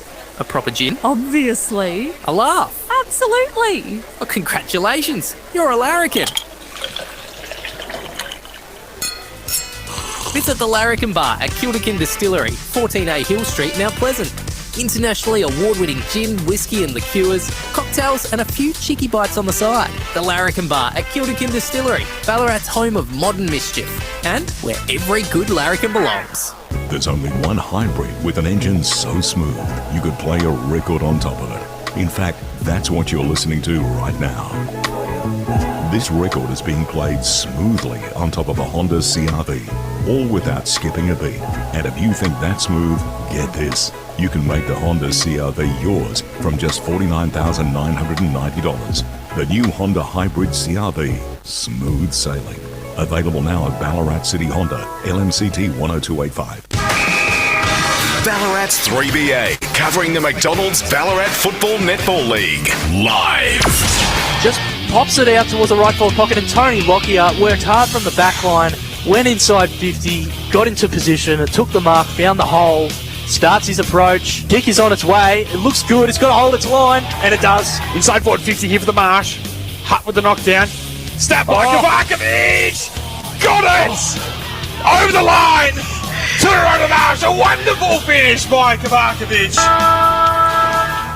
Yes, welcome back to 3BA Footy Zone Ground. Thanks to D2E Jim from Dalacombe to Wendouree. Never too far from a D2E where Kovacevic snapped him, made it 14 points. We thought, the Marsh are coming hard here, but Sebas got 3 unanswered to close out the third quarter of footy as we go down to our man. Thank you, Ian. But we'll go to our man Roger LeGrand. Dennis Armfield remarkably positive, and after that 7-goal-1 first quarter, he had reason to be pessimistic, and then obviously they bit back in that second quarter, but he got around to each of his players and really wants to see them play this game out. He doesn't want it to become a 10-goal result. He wants to keep fighting right to the end. Obviously, they've lost Billy Griffiths and they've got some other injury concerns with Owen and others out at the moment. But for a coach, for a team that's down by 4 or 5 goals on the scoreboard, he seemed remarkably positive. Thank you very much, Roger. As we go across to our man Brad McGowan for One Life Insurance for his thoughts going to this final term at the Mighty Bush Reserve. Well, I think you could see in the second half of that third quarter that the players did start to develop some real fatigue, and because of the number of stoppages, there was almost stoppage fatigue where the ball would stay in close, and they were pretty happy just to tap the ball at their feet and fall on top of it over and over and over again. But what that did was that meant that then when the ball did get on the outside, there was more space because people would get sucked into the contest. And Sebas were able to get that space, particularly in the forward 50 that quarter, kick those 4 goals through 4 different individuals. So I'd look to see this quarter again, which team can find the better space on the outside. It has been Sebas so far. Bacchus Marsh seem to be better if they can keep it in close and just sort of surge it forward. We'll just see what happens this quarter, but I'll be looking for Sebas to get the ball on the outside. They have been the better team on the outside today. Well, let's see if Bacchus Marsh can inject some life early into this fourth quarter. They're going to have to. They trail by 36. It's Henderson who gets the first clearance for Sebastopol, sending it long for Edwards. Couldn't hold on to the mark. Was down at ground level. Forbes, dangerous in these situations, though he overran the footy. And Bacchus Marsh, clear defensive 50 for now, though it looks like it's going to be coming back. Toby Hutt takes the mark. Hutt slides in, takes a wonderful grab in these conditions, and can load up inside 50 for the Borough. High ball, got a barrel, got a bit of it. Big fly on the mark, taken by Little Hales, who got it at the highest point. Tough footy to be one out. Stolen by Banbury. Right foot snap, vacant goal square, and he gets the little slider through. Bam goes bang. And the Borough got a 12-13-85 on the Metro scoreboard to Bacchus Marsh 7-1-43. Just again there, Sebas, just getting first to the ball. When it's outside of that congestion, they just seem to get better numbers there. They seem to be running on top of the ground and getting to that fall of the ball or post-clearance contested ball is the stat that people talk about in the AFL. And Sebas seemed to be on top in the second half. So that is Sebastopol's 9th individual goal kicker of the day. And, well, this lead is possibly too much now for Bacchus Marsh, but we'll see. It's a mountain to climb. Umpire holds the ball aloft and gets his kick started away. Gertz won the hit out, got it down to Kovacevic. Kick was smothered. Sebastopol get the clearance. Racing after it is Mason, although on his hammer is McGrath, able to get a quick handball, but to no one in particular. Keel ran on for Sebastopol, couldn't quite pick it up, which is super hard in these conditions, and his foot actually touched the footy, so we've got a lasso. They're going to come back the other way, the Marsh. He dived, didn't he? Thought he might have got touched with it. I think he's a bit hard done by there is Keel. Ball in the corridor, as it has to be. Parente's kick was partially smothered, spills out wide. Gertrude coming through, look away ball was clever to Parente. He steps the whoopie tackle, a high ball just towards Truson Arford. Big contest in the air. Buckley brought it to the ground, Lockie with the crumbs, and he streams away from the half-back line. A little side one at the outside of the boot was clever. Gets it towards St Arford. Look away from Mason towards full forward. Forbes from the side, almost at the mark. Handball there at top. Opportunity for Medwell. Pounds another one home. He becomes goal kicker number 10 for the afternoon for Sebastopol. And they're going to register their 8th win of season 2026, 13-13-91 on the Metro scoreboard, the 7-1-43. Here's Brad McGowan for One Life Insurance. Yeah, they've just been able to find space, particularly it was a good win at half-back, and if Jack Buckley doesn't get you at half-back for Sebas, then Tony Lockyer does. Yeah. One of the two of them seem to always be able to bring the ball to ground, then run and create. That time they worked together to do that. As you said, Lockyer was clever to kick the ball inside 50, and they just found a series of one-on-ones, and their half-forwards are up high, and were able to work back towards goal. and run onto it, kick a goal. So it is Sebastopol who have fired the first shots of the last quarter, possibly, very likely putting this one to bed as Shea gets the clearance for Bacchus Marsh, sends it inside 50, running on his tud ball, although the footy beats both him and Lockyer. Parente out there, kicks it inside 50 for the Marsh, although waiting home is Jack Buckley, who takes the mark on his chest for Sebastopol, and footy just gets slowed down. We've had a very spasmodic start, but Buckley runs his measure, kicks towards the wing, looking for Toby Hutt, can't quite.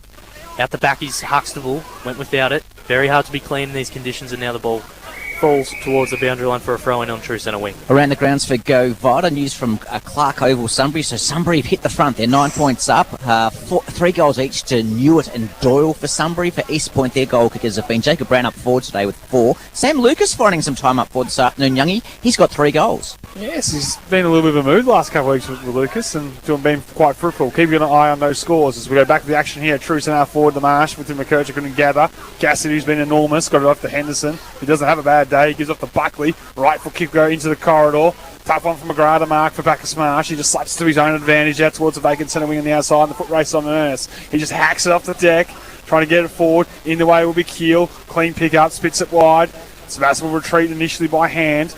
At Banbury's feet, he looks at the 1-2 there with Hommelhoff, and Hommelhoff is rewarded for this hard run. High ball into the middle of the ground. Huxtable called into it, takes a nice strong chest mark for Bacchus Marsh. So Huxtable takes the mark on his chest, looks to go, directs some players to come forward, and his kick, well, his intended target, Kukovic, slipped over, and footy spills into O'Shea's hands, and he's quickly wrapped up. We'll get a ball up 50 metres out from goal of Bacchus Marsh. 1 point the margin at City Oval. Redan up by a point. Can they win their second game for the year? Thanks, Rog. Keep an eye on that as Bacchus Marsh now through Fulton on his wrong side. Right foot kicks inside 50, but no one's home except for Luke Keel of Sebastopol, who takes the mark, and they'll go the other way now, the Borough. And good again, Luke Keel. He'll go along towards the outer side. Pipe the ground, mark taken there by Buckley. Bit of foot candy was spit it wide. Stewart. Right foot kick down the line for Sebastian in the direction of Mason. Did he keep it alive and the touch before it went out of bounds? The umpire said he did. So it won't be a lasso free kick. It will be a boundary throw in between half forward centre wing. Yeah, I just feel like Sebastian had that few more winners as you talked about. Buckley, Lockyer, Keel. Cassidy's been very good on the inside. Some of the half forwards. Hommelhoff's had plenty of influence today. Yeah, it's just the A graders and also just a little bit of polish in these wet conditions that really comes to the forefront for Sebas. Little Hales in the ruck wins it down. O'Shea unable to gather. Marsh unable to get the ball moving forward. And in the end, another stoppage as a result. But now 60 metres out from goal. 13-13-91 on the Metro score with the Borough lead. Bacchus Marsh 7-1-43. And another stoppage as a result as we've gone 6 minutes in the final term. So the umpire wasted no time, but he's going to be required to bowl the ball up again. Roger. Yes, so CE Brown reserve. 35-point lead to North Ballarat. Josh Morris has 2 for North. Back underway. Henderson tried a flying kick, couldn't get any purchase on the footy. Now the footy's going to be taken back by the umpire for another ball up. It's bees to a honeypot stuff. Your call there, Youngie, one of your favourite sayings. As Gertz grabs it out of the ruck, kicks it forward for the Marsh, is able to find Locke nicely, who uses the runners quickly to captain Parente. Parente sends it forward inside 50. Who's home? Well, it's a one-on-one waiting out the back with the debutant. Can't quite pick it up. Ken Katona. Now the ball's been issued towards the goal line and it spills across for a rush behind. Yeah. So Bacchus Marsh goes to 7-2 as Sebastopol quickly down the middle, dropped the mark. There was Buckley. Sebastopol with the numbers. Keel spits it wide with the hand pass. And in the end, the numbers will prevail with Buckley on the outside, able to go for a little run and chip it down the line. Find the mark there should be Stewart. He plays on immediately. Dumps the ball towards half forward. Sits on the head of Forbes. Will spill at the back. Might be a shallow entry inside forward 50 again. Back to big man Gertz. It's a long way down. He did well, the big fella. Got the handball away towards the boundary line, towards the teammate as the Marsh drill it down the line, but in the way will be Cassidy to take the mark in between centre wing and half forward. In contention for the Sporting Globe Player of the Day honours is Lachlan. Spearing ball towards full forward. Off hands. Penny. Been good. Hummelhoff sore from the contest. We'll keep an eye on him. Dumping hand pass got his way there towards Huxtable. Checking back in was Brobank. Straight off the bench. Couldn't impact the contest. Opportunity for Katana. Clever knock back to his teammate and Tud ball. He should go back to Katana if he can. Drag without umpire said no. Sebastopol numbers and umpire's going to say a throw. free kick go the way of Bacchus Marsh. And will go the way of Katana. Measuring key in the pocket. Good one. Beautiful delivery. Yeah, mark taken there by Bacchus Marsh. Shot on goal coming up. Just over the eyes beautifully. And Morgan, who hits up well, the ball carrier, must save. The young fella takes the grab. Katana's been quite good today. He hasn't been involved in a huge amount of contest, but when he gets it, he's composed and uses it well. So Gus Morgan from about 46 metres, I reckon. That kicks pretty good off the boots. Nicely done. The Marsh get the 8th of the afternoon. 8 goals to 50 on the Metro scoreboard. They trust us 13-13-91. Well, for a boy who's still in that school bracket, that kick gets an A+, Macca, I reckon. Yeah, it does. It does. And like I think the Bacchus Marsh forwards, those small forwards, etc., their pressure when they're bringing the ball inside forward 50 or as it's just turned over, their pressure's quite good. I don't think their pressure's been good enough when Sebastopol are bringing the ball back out. I think Sebastopol have been able to transition it a bit too easily, but when they've got that chance to score and then when the ball initially goes in, they've been pretty good today. They've also created a good space. I like their forward structure inside forward 50. Plenty of players up nice and high, giving those deeper forwards plenty of room. Hommelhoff has a knee to the hip. He's come off very gingerly, but I dare say he could come back on if needed. Hopefully. Roger, of course, has been ravaged with injuries in the past, so let's hope he stays healthy. As the ball up went absolutely nowhere. We're going to try again here, still in the centre circle of the ground. One of the big stories coming out of the day, Sam, if I can, for Go Vada, your local Ballarat health store. Billy Myers' 7th goal this afternoon out of 13 from Darley, and they lead by 29 points. There you go, Rog. He is the ultimate swingman, Billy Myers, isn't he? You play him forward, you play him back. He's reliable all across the ground. As we're going to try again for about the 5th time here in the middle of the ground. Gertz slaps it forward. Couldn't quite find his teammate in lock, and a few players just try to hack it off the deck. All of them missed, and now Bacchus Marsh are able to get a little bit of consistency as through hands. And now we're going to get another ball up. Just a bit forward, though, for Tyson Shea at the bottom of the pack there, head down, doing what he's done for 20 years, burrowing in, trying to win the ball. He's an absolute warrior. The games record holder for Bacchus Marsh. Death taxes Tyson Shea, bottom of the packs, 20 years strong and plenty more to go. It's not the sort of position you think you should be able to play 20 positions for, or the style of play you should be able to play 20 years for. Huxtable hacks off the deck, just gaining territory as it goes towards half forward. It slips on with the wet surface, and you know that what means, boys. Lasso! Free kick the other way of Sebastopol, the half-back line. I'll look to load up one more time. We've played, now nearly 11 minutes in the final term. Lockyer. Wobbly kick. Banbury unable to mark, spills at the back. Vesty caught by Edwards. Ball spills free. Little Hales couldn't get boots the ball. Fulton with a good tackle. Stoppage on true centre wing will be the result. Absolutely no one wanted that footy in the contest. Absolutely not. It was just an absolute finger breaker. It was like you're playing marks up, but no one wanted to go up, sort of thing. You had to all pretend you were trying to mark it, but no one really was. So Gertz works Little Hales off the ball really nicely, but his kick is ineffective, and that's going to be another lasso. Sebastopol recover possession on true centre wing on the Midland Highway side. So it's Buckley, Joey's recruit, who runs his measure, and then, well, he looked like he was going to talk. Didn't get much of it, but fortuitously it works to Little Hales, who, well, was he dumped too much after? The Borough fans want 50. And now Gertz is being ushered to take a few steps back, which he does, and he implies, and Little Hales inside 50, looking for Hart, can't quite. Now on ground level, who can pick it up? Couple of bodies in there, some missed handballs. Clearing kick will come now, but it's gone straight up the chimney. This won't be paid 15. Gertz couldn't take the mark. Trying to clear it was Freeman for Bacchus Marsh. His kick was smothered. Henderson chasing after it, but on his hammer is Tyson Shea, who takes him in a strong tackle across the line and will get a boundary throw up about 60 metres out from Sebastopol's goal broadcast side. I don't think that's really what Felix Henderson wanted to have happen, to be dumped in the mud there. He was hoping just to sort of step across. Come on, Tyson, take it easy on me. He forgot who he was messing with.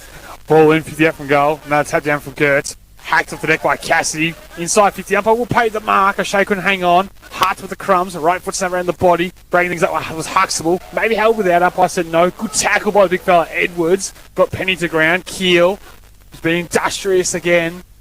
Spits it wide. Opportunity for Minari coming through. Hot foot to be one of the half-forward flank. Inside hand pass finds its way there to Griffiths for Bacchus Marsh. And he'll drill one towards centre forward. Freeman in front. Opportunity for him. Couldn't gather. Sebastopol get numbers around to the footy. Underground hand pass gets away to McNabb. The big fella couldn't quite pick it up. In the end, just Most tiresome boy. He just dragged himself and made an effort towards the boundary lines. He knocked in that direction. And in the end, he crawled it out of bounds. We'll get a ball in. Some worrying signs for Bacchus Marsh down here. Boys, if you could draw your eyes to the middle of the ground, Josh Huxtable has hurt his foot or something. He's in some distress. He's back on his feet and hobbling. Hopefully he's okay. Bailey Medwell jogged off as well for Sebastopol, Roger. You'd think they should just rest him now for the rest of the game. There's not much truly to gain there. As on the boundary throw, and the umpire wants to go again. Well, it's been a tough afternoon with the wet ball to get it in. And he's earned his pie and can of Coke, that little boundary umpire on that side. Well, these days that's about $50, isn't it? So. Inflation, is it? It's an expensive can of Coke. So we go again. Gertz wins the hit down. Buckley couldn't quite gather it cleanly. A few players nudged off the footy, and now we're going to get a free kick for a push. For holding the man. It's going the way of Cassidy for Sebastopol at centre half back. So he looks up, has a few options short, thinks about it. Now he's going to go long down the line towards the centre half forward region, looking for Keel. Couldn't hold on. Out the back though, Forbes is able to use the runner Hutt nicely, who sends it inside 50 for Sebastopol. Manari presented beautifully, couldn't hold on to the chest mark. Waiting down at ground level was a teammate who was able to get a kick away, and I think it's Banbury who's taken a mark 45 metres out from home. I don't know how Sebastopol managed to get that forward, but they did. And now Jack Banbury's going to have a chance to go and kick another one for Sebastopol, which would be his second of the day if he converts Youngie. Yeah, he got the distance in him, but does have a bit of issues sometimes straight in with the big sticks. Gets issues, kicked a fair few behinds, particularly on the run. Given you've said that, I'll back him. Yeah. Well, we'll see what Bam thinks as he takes his full 30, starts his approach, 45 metres out, and shoot from just inside 50. Ooh, hop, skip and a jump. Right foot kicks on its way. Struck it up the boot and to the near side it goes. 13-14-92 on the Metro scoreboard. Sebast lead Bacchus Marsh 8-2-50. And that's the thing with the scoreboard, Brad McGowan, for one life. It was 27 scoring shots to 10. It could have been a completely different story as well. It's been a lot closer than what that could have easily suggested. Yeah, I agree. But what I've been impressed with Sebast is they've been in front. They're key forwards in front consistently. That's really helping them keep the ball inside forward 50. So Sam Griffiths, long left foot kick up the corridor, but it's going to come back through Ben Hutt. So sends Sebastopol to the paint of 50. Minari, first on-comer on the premises, wheels around, gets onto his right shoe and sends it towards the top of the square. Over the back, umpire's going to pay for a kick. It's going the way Bacchus Marsh though, so they'll get a chance to go forward. Yeah, slight tuck back line. Yeah, slight tuck of the jumper there. Free kick every day of the week as McGrath goes short into the pocket. And Bacchus Marsh, well, I think they're just feeling for the final siren now. They've battled hard. They've been sore. They've been bruised. They've been battered. They came back. So that's ultimately too good. As the knock inside 50, Curtin, the Forbes, spits it wide. Too hot for the intent target, and Keel he just hacks off the deck forward into the pocket. And stoppage result about 35 metres out, tuck up in the right forward pocket of Sebas. Roger Legrand, any news boundary side? No, Huxtable's just obviously been, you can see him just off the back of the square there. He's got something to do with his Achilles. It's nothing too serious, I don't think. If I was the Bacchus Marsh coach, I'd be getting him off. I would certainly as well. As Bacchus Marsh come away with the clearance. Out the back is Hommelhoff, missed the handball though, and now having to work hard. Hutt, ball close with the boundary line once again. It looks like it's going to be another stoppage, although play stays alive for now, and a few bodies all over the footy, ball's pinging around. Hasn't blown the whistle yet, and now we get some free-flowing footy. So Gates is the one that's going to have the dumping kick for the Marsh, sends it towards centre half forward. No one can mark, he set a tall task. Tudball's had to work hard, couldn't pick it up cleanly, and now Fulton does, but is immediately wrapped up in the Buckley tackle. It's more reminiscent of the night game at the minute, how dark and cold it's been. And sorry to listeners, but we're going well into overtime. We're midway through the final term. Yeah. Well, hopefully there are people that, sitting at home in front of the fireplace under a rug listening to us. That sort of day. Enjoying what will be Sebastopol's 8th win of the season. If they continue on this merry way, unless the Marsh have a miracle in them from here. Well, that would be the miracle on grass. Knocked down by Sebastopol into the corridor. Picked up nicely by Huxtable. On the left side, still adapt. A little clever kick out wide, finds his target in Gates, the speedster. Plays on, goes inside forward 50 with the driving ball to Freeman. Fisted away by the Sebastopol defence. Getting back, there's Wilkinson. Dodgy sort of hand pass, but it gets through for a minor score. Only the third blemish of the afternoon for the Marsh. 8-3-51 on the Metro scoreboard. Sebastopol 13-14-92. Good forward pressure by McKercher there. Buckley is going to go off the barrel, and I give it a 7 out of 10. Didn't quite get the spiral, though. It works out well to Edwards, who wheels around on his right, kicks it forward. Tracking after his O'Shea, had to be brave, slaps it forward. Finley's there for Bacchus Marsh. He's being held quite strongly by his Sebastopol opponent. Handball smothered. Football's at the 50-metre line for Sebastopol. Keel. I thought he was taken high. Umpire waves play on, and now the footy spills out. Couple of bodies over the top of the footy. Who can pick it up? Shea was strong on the hips, got it out, although turned it over. Bacchus Marsh head the other way, looking for Freeman. Had front position, although smothered nicely by McNabb, who then went off the deck. Well. Keel couldn't take it cleanly, but Henderson could with his left foot. Kicks it inside 50, and intercept marks taken by Vesti. Who's this for Sebastopol hobbling off? It's Toby Hudd, one for Roger LeGrand. He turns around, he might be able to take a mark! No, he's not interested in the play at all. His foot is sore. Tudball will go from centre wing to half forward with the kick. Fisted away by the Sebastopol defence in Robank, but big story developing. Robank did well to travel with the legs, knocking on to Fletcher. He retreats back to Buckley. Buckley can go over the top. Back to Fletcher. Gets away from the whoopie tackler. Right foot kick down the line. Minari on the lead. Too tall for him. At the back for the Magic Man. And Forbes sidesteps it. See you later. Forber. Right foot kick around the body towards full forward. Forced the spoil there was Little Hales. Crummer coming through was O'Shea. McGrath on hands and knees. Desperate. Back here was clever. Got his way towards Penny. His clearing kick will come back with interest though. Hand pass there from Stewart of Sebas. Off the Henderson. Left foot kick for the Borough. Will just dribble inside forward 50. Stewart again. Fights hard for it for the Borough. Fulton, spin move, right foot kick, will come back. Keel for Sebas, waiting outside D50, will thump it in. So Luke Keel has a man wide open, which is Fletcher, who's 55 out from home. And he has a short target in Minari, who presented so well. He worked off his man nicely, and he's been a really good lead-up target today as Ash Minari. He's really coming to his own these last few weeks for the Borough. Kicked 4 last week, he's kicked 1 today, but he's going to square the footy, and it's not his best squaring ball. Bacchus Marsh nearly able to pick it up, although Henderson almost grabbed the crumbs. Gave a handball, got it back, got it to Cassidy, the 21 Henderson medalist, got it to his mate Keel, his kick was smothered. In a perilous position here, and the umpire is going to say that's my footy as play just gets halted. Around the grounds for Go Vita quickly. You're not going to believe this. Ballarat have kicked 4 goals in a row and are suddenly within 5 points of Darley deep in the last quarter. Hello. Clear kick for the Marsh might come back with interest. A good one to keep an eye on as the mark's taken there by Little Hales, who's waiting outside. Forward 50. Will play on. Bump along one inside. 50 to full forward. Nice mark, has to be said by Penny. That ball was coming in with real interest and purchase. And they go wide with a short kick, and it just seems like the Marsh have really just given up the ideology of scoring Brad McGowan, and they just go wide and short into the pocket at every opportunity, slow things right down. Yeah, limiting damage as much as they can now. Big ball out of the 50.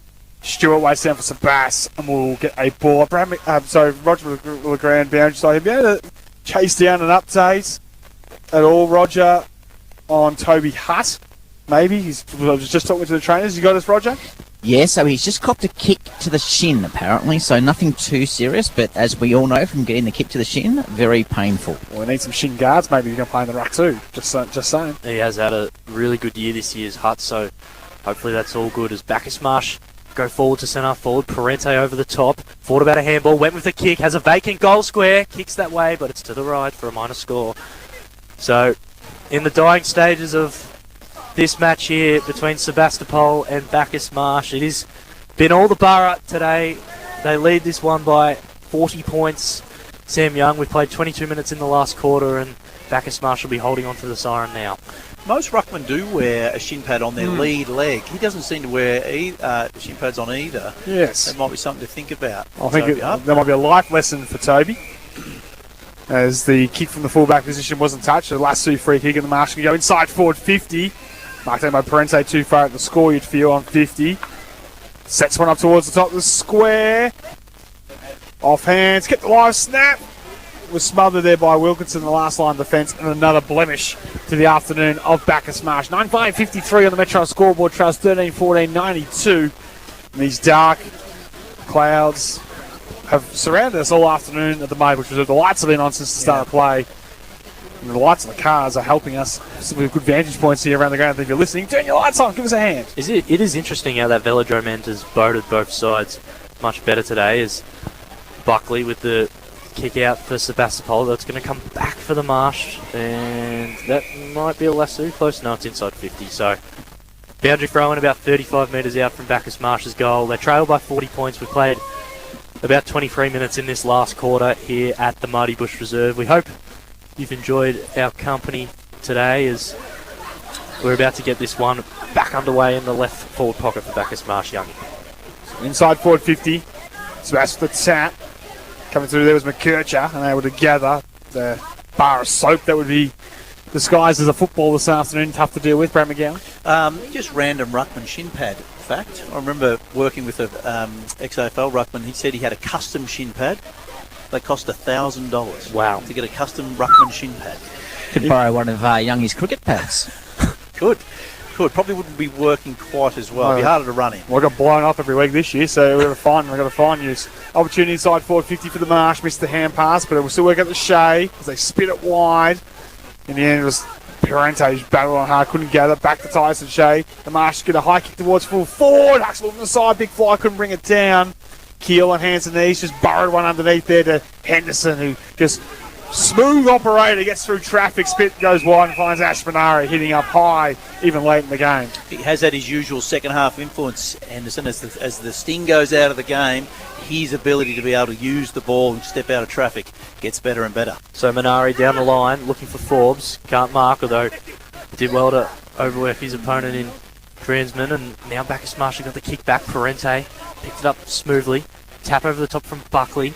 So Sebastopol now will have another chance to go forward. Minari short kick to Henderson. That's not 15. Play on Henderson. Almost went back to Minari for another 6-metre pass. Couldn't quite find him. And now Bacchus Marsh through Penny takes the mark. There wasn't play on. He played on quickly to Morgan, and Morgan goes inboard to Gates. Gates takes a nice mark. Uses the runner in Fulton, and Fulton sends a long one inside 50 for Bacchus Marsh. Looking for Freeman, although front position. Beautifully, Jack McNabb. Party time. Coming absolutely out from half plucks the footy and takes a nice one. The handball is not they'll get it out to Lockie and centre wing on the other side. He'll go long towards the half-forward flank region. Needs to be touched before he gets out of bounds, which it was not, says the boundary umpire on the spot. For Go Vita Ballarat, Darley hold on 5 points after Ballarat kicked 4 goals in time on to draw within 5 points. They have held on. Much needed win for Darley. Yeah, the Devils bounce back to go 6-3. As we'll get some update from other games across the competition in a moment's time. As the long kick down the line is turned over, and now Homerhoff sends it inside 54. Sebas, ground level is Forbes, gets away from the whoopie tackler, retreats with the hand pass, and Sebas will pound it inside 50. And slipping over and marking was almost O'Shea. Lost his feet, but almost fell in his lap. He couldn't hang on, and we'll get a ball up inside 450 for Sebas. Would have been a brilliant mark, Connor O'Shea, and well, we're in a dangerous position here for Sebastopol. I mean, this game is obviously now put to bed, but can they get another one just to really put another cherry on top as Gertz want to hit out, although so many players over this footy, and now it comes out, but the umpire's now going to intervene and come in for another ball up in the right forward pocket, 30 metres out from goal of Sebastopol. We go again. Gertz just hacks it forward. Gates did well, picked up cleanly, was able to get Brute to ball, although Keel sends it inside towards Minari, although beats him and it spills out of bounds for a throw-in. And around the grounds for Go Vita, Rodan have beaten Melton by a point. Rodan 40, Melton 39. That tip is going to be remembered for life. Crystal ball sometimes works in the commentary box. Don't give yourself too much credit, young. It's only because you told me to tip him, Rog. As we'll get back underway inside 450 for Savas. As we've got 27 minutes in this final term. Edwards against Gertz. Knocked down Cassidy. Been a bull. Off to Minari. Right foot dribbling kick needs a little leg break. Doesn't get it. Goes through for a minor score. 13-15, 93 on the Metro scoreboard to 9-5-53 here at the Mighty Bush Reserve. In better news, West Coast leading North Melbourne by 5 points over in Perth. I thought Brad McGowan might enjoy that one for Go Vita. That's not good news. Oh, that stage of the day. So out we come again. Bacchus Marsh slipped through Parente's hands. Out the back. Just clobbered off the ground from Lockyer, and he perfectly found his teammate in Jed Hommelhoff. That is the soccer kick of the day out of about the 85 we've seen. We're in the left forward pocket now for Sebastopol. Cassidy feeds O'Shea. Squaring ball to, well, I thought it was going to the top of the square. It's actually gone out across the face, and Penny picks it up for Bacchus Marsh, trying to find Dransman, although the handball wasn't where it wanted to be. Cassidy on the ground, couldn't quite. Absolutely smacked off the deck from a Sebastopol player. Hart sends it in 50, inside 50, and Forbes, well, had his mark smothered, and we go out of bounds for another boundary throw in the right forward pocket for Sebastopol, kicking towards the city end. Just checking that Ian's still awake up there, fellas. He's right. He's right. He's frozen solid, though. Been a cold, wintry afternoon here. Very long quarter. So the Redan led by 3 points at three-quarter time and hung on in the last quarter by 1 point. We'll get another ball in as that ball will be recalled. I mean, that bar of soap that's disguised as a footy's been tough to deal with, Brad McGowan. North Ballarat have beaten Lake Wendouree by 50 points, 34 to 84. Probably what we ran about the sort of result we anticipated. As we'll get another stoppage inside 50. Rinse and repeat. No opportunity for Gertz. He'd probably be a century maker today with the hit-outs he's had. Gets another. Quiz D50 for the moment. Sebas with some numbers around the forefront. Handpass inside by Hutt. Will get his way to Stewart. Right foot kick didn't go the required journey, so he'll be dumped out there by Gates of Bacchus Marsh with the bouncing ball towards centre wing on the broadcast side. Roadbrank leads the race, and he's done his hammy, I reckon. He's pulled up very quickly there. He clutched for it for initial, but maybe it was just a knock. I think he's okay. Or it could be a cramp. Yeah, Let's see if he Not what you comes want to do back. in your senior debut. No, he's okay. We all saw him here in our vantage point, just grabbed the leg, but maybe it was just... Cramp, it looks like, boys, from down here. Yeah, I think you're right, Rog. So we're on true centre wing here of the Midland Highway side of Marty Bush Reserve as the boundary umpire hurls this one back into play. Shea waiting down low was taken high, although umpire didn't see it that way. We'll get another ball up in the same spot on centre wing as Shea is a bit slow to his feet. Yeah, he's not happy about it. No. Checking his teeth. So Gertz, the ball up favoured him, although couldn't tap it to avail, and now some bodies over the footy once again. We'll get another ball up. Youngie, one of the stories of the day has been the stoppages, which is expected in these conditions. Well, I'm glad I didn't have our stat boys here today counting them because they would have run out of pen and paper. It's back on the way here. Shea gave it off there to Fulton. His kick's wide and not so handsome. He'll go out on the full. Free kick the other way is Sebastopol. We've gone 30 minutes in the final term. Game's really stagnated the last 15 minutes or so as both sides just desperate for the siren in these cold conditions. Toby Hutt back on. No shin pads again. Ball to centre wing. Edwards knocked underneath it illegally, said the umpire. And I look at Joel Edwards' game today, Brad McGowan. He's hurt, Edwards. He's hurt his elbow. As you can see, Youngie, he's in a fair bit of distress. He's going to come straight from the ground. Oh, that's a blow.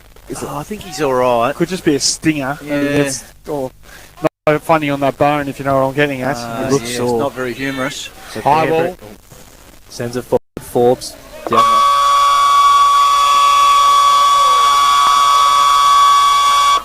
Thank you very much, Ian. As that's the final quarter siren here at the Marty Bush Reserve. Sebastopol will they record their 8th win of season 2026, 13-15-93, defeating the Marsh.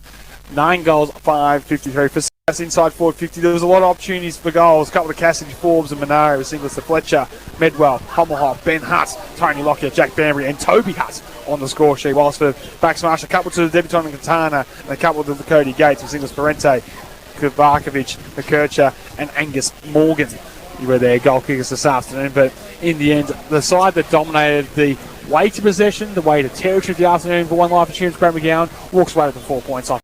Yeah, that's right. Sebas deserved the victory. They did dominate territory. I think they dominated the stoppages in the first quarter. I think after that, Bacchus Marsh probably got on top, and particularly because of the Bacchus Marsh ruckman, Luke Gertz, was so influential in hitting the ball forward. Quick's out the back. The kick's going to have to be good. Lamb pumps it hard in Quick's direction. He's against Cameron. Oh, it's in the box. He was there for a long... We're at Mars Stadium. Right foot kicks on its way.